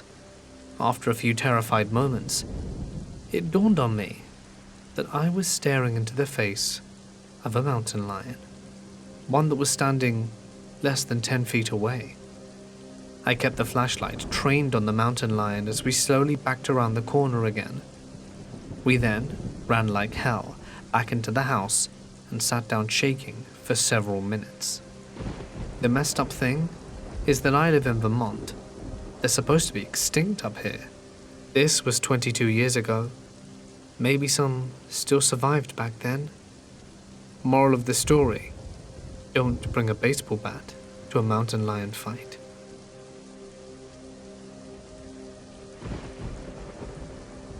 My mum and I lived in a cheap single-wide trailer in a really terrible trailer park. It was my single mum working 2 jobs and was going to cosmetology school after my dad left. I stayed with my aunts overnight a lot because my mum would work graveyard shifts. She picked me up from my aunt's house at 7 a.m. one day, and we went back to our trailer. I remember immediately not wanting to go inside, begging to ride my bike, but my exhausted mother just wanted to sleep, so we went in and she laid in bed. I sat up watching Barney for a while, and being the annoying toddler that I was, I woke up my mum and asked to go outside and ride my bike, which we usually kept in my room because if we left it outside it would be stolen. I told my mum I didn't want to play in my room, so asked if I could lay with her. While we were laying there for some reason, I told my mum there was someone in the closet, and that he wanted to hurt me. I have no idea how I knew that. I didn't even think I went into my room that day. She got up to show me no one was there, and when she walked into my room, the folding closet door started to open and got stuck on something. Turns out, a previously convicted child molester had skipped bail on a new trial, watched my mum's comings and goings for a few days, broken into our house while she was still at work. He took my bike in the closet with him, hoping I would come looking for it when I got home, and that was the only thing that kept him from jumping out of the closet to attack my mum when she walked in there, with the spokes on my bikes getting stuck on the little metal tabs at the bottom of those folding closets. Needless to say, we ran like hell out the house, got in the car and drove away. Unfortunately, the guy got out of the house before the cops showed up. Closets still scare me to this day, some 26 years later. I am a waitress at a local Italian restaurant that also does deliveries and pickups. One day, I would say a year ago, a man came into my place to carry an order. The girl I work with noticed him walking up to the door and asked me if I could take care of him. I said yes, not really thinking anything of it, and she walked back into the kitchen. He came in, and I could see why she had asked me to serve him. He immediately gave me the creeps. He was an older man, short and stout, wearing a big coat and a winter hat. He reeked like someone who had smoked an entire pack of cigarettes while walking through piles of cow poo. Thinking of it now in my apartment all alone, I can still smell him. What really scared me was the way he stared into my face, chin turned down towards his chest, looking up at me through his eyebrows. The stare made me feel like he was thinking of every possible way to torture me. He didn't say much, just sort of growled his order of me. He paid and waited behind the counter for his pizza to take home. He would pace with his hands locked behind his back, while never shaking that stare. Even when he would turn to pace the other way, he never shook his glance away from me even for a second. Being that I'm working behind this counter, I can't really go anywhere in case someone calls or comes to get their order. So I just stood there, waiting for the clock for his order to be done so he could leave. Once he was gone, I asked my co-worker if she knew anything about him and why she wanted me to take care of him. She told me that he gives her the creeps and that he was a registered offender, but never went into the details of his charges. And honestly, I didn't even want to know. I still thought about him for the rest of the day and looked twice before getting into my car at the end of the night. But sure enough, I soon forgot about him. Unfortunately, it didn't last. He began to go in very frequently. At first, maybe once every other week, then every day. Every time he would order the same thing, and began his pacing with that burning stare. Every chance I would run to the kitchen or get away from the counter, I would. My co-worker would make jokes about how much he liked me, saying he has never stared that hard at any other worker in that way before. These jokes didn't make me feel better, to say the least. The jokes halted when we noticed his pattern. We noticed that he only comes in when I would be working. We started to suspect that he recognized my car. I never had the same schedule, but I always parked in the same spot in our very open parking lot, so you'd always be able to tell who was there if you knew their cars. The shifts that I would work were a little strange as well. There was a very, very dead time at the day where we would cut half the staff, giving us a break for a few hours long. He began to come in sometimes twice a day I was working. He would come in while I would work in my morning shift and then come again from my evening shift. Or maybe it was just a crazy coincidence. Nevertheless, it freaked me the hell out. One night after working a double shift on a Saturday, I had walked out to my old car which I never locked. 3 out of the 4 doors on my car were broken in some way, so it's easiest to just keep them unlocked at all times. And I could admit, that car was a piece of crap. No one would have dared steal it, so I never worried about it. Until this particular night I got into my car and immediately noticed the stench. My car reeked exactly like the man. That same smell of non-menthol cigarettes and cow poo was around me. I had completely convinced the man had been in my car that day. Since then I had someone escort me to my car every night, and I haven't seen that man in the last year. I hope you take your business elsewhere, creep. Let's never meet again. I started my first job at Tim Hortons when I was 16, and worked there for many years through high school and university. I could probably add about 10 stories here about inappropriate regulars, but this is the one that really haunts me. I was about 17 to 18 at the time, and worked at a local that was only about 10 minutes down the street from my parents' home. A neighbor called Alex lived roughly 8 houses down, and started coming in regularly for coffee and small talk with me. Alex was at least 45 to 50, and it turns out he used to work with my dad and had lived in my neighborhood for years. Nothing about our conversations seemed weird or alarming to me. After a few months of completely normal interactions, he found me on Facebook. I accepted, because I was young and had no social media boundaries at the time. This is when things started to get weird. He would DM me about things I was posting instead of commenting publicly. He would offer me rides to work or class, and would make comments about my hair, makeup and curves. I found out he was married and has a son a few years younger than me. I started ignoring his messages and eventually removed him as a friend. When he came in for his coffees after this, he would ask for my number, wouldn't take no for an answer, and just generally made me feel uncomfortable. I started asking coworkers to serve him, and my manager at the time refused to ban him from the store. I also learned that he used to send a past employee flowers and do the same thing to her. Fast forward a few months, Alex seemed to have gotten the hint and stopped asking for me when he came into my workplace. One evening I was walking my dog around the subdivision and smoking some weed, as I did most nights before bed, and I walked the same route each night, which unfortunately meant I had to pass by his home. On my way back this night, I saw him out of the corner of my eye coming out of his house with a baseball bat. He stood in his front yard for a few minutes, and then I could hear him start walk behind me, and I panicked. I was also high and unsure if I should be alarmed. Was this a time to panic? Some kids in the duplex across the street started banging on the window and making a bunch of noise. I was too scared to even look up at them. My dog started getting agitated, and I decided to start running since I was only 2 minutes from home, and figured I could make it inside and lock the door. Alex must have been spooked by the noise and stopped following me. I'm very thankful for those kids who knew that situation did not look right and tried to warn me. It worries me to think about what could have happened if they hadn't.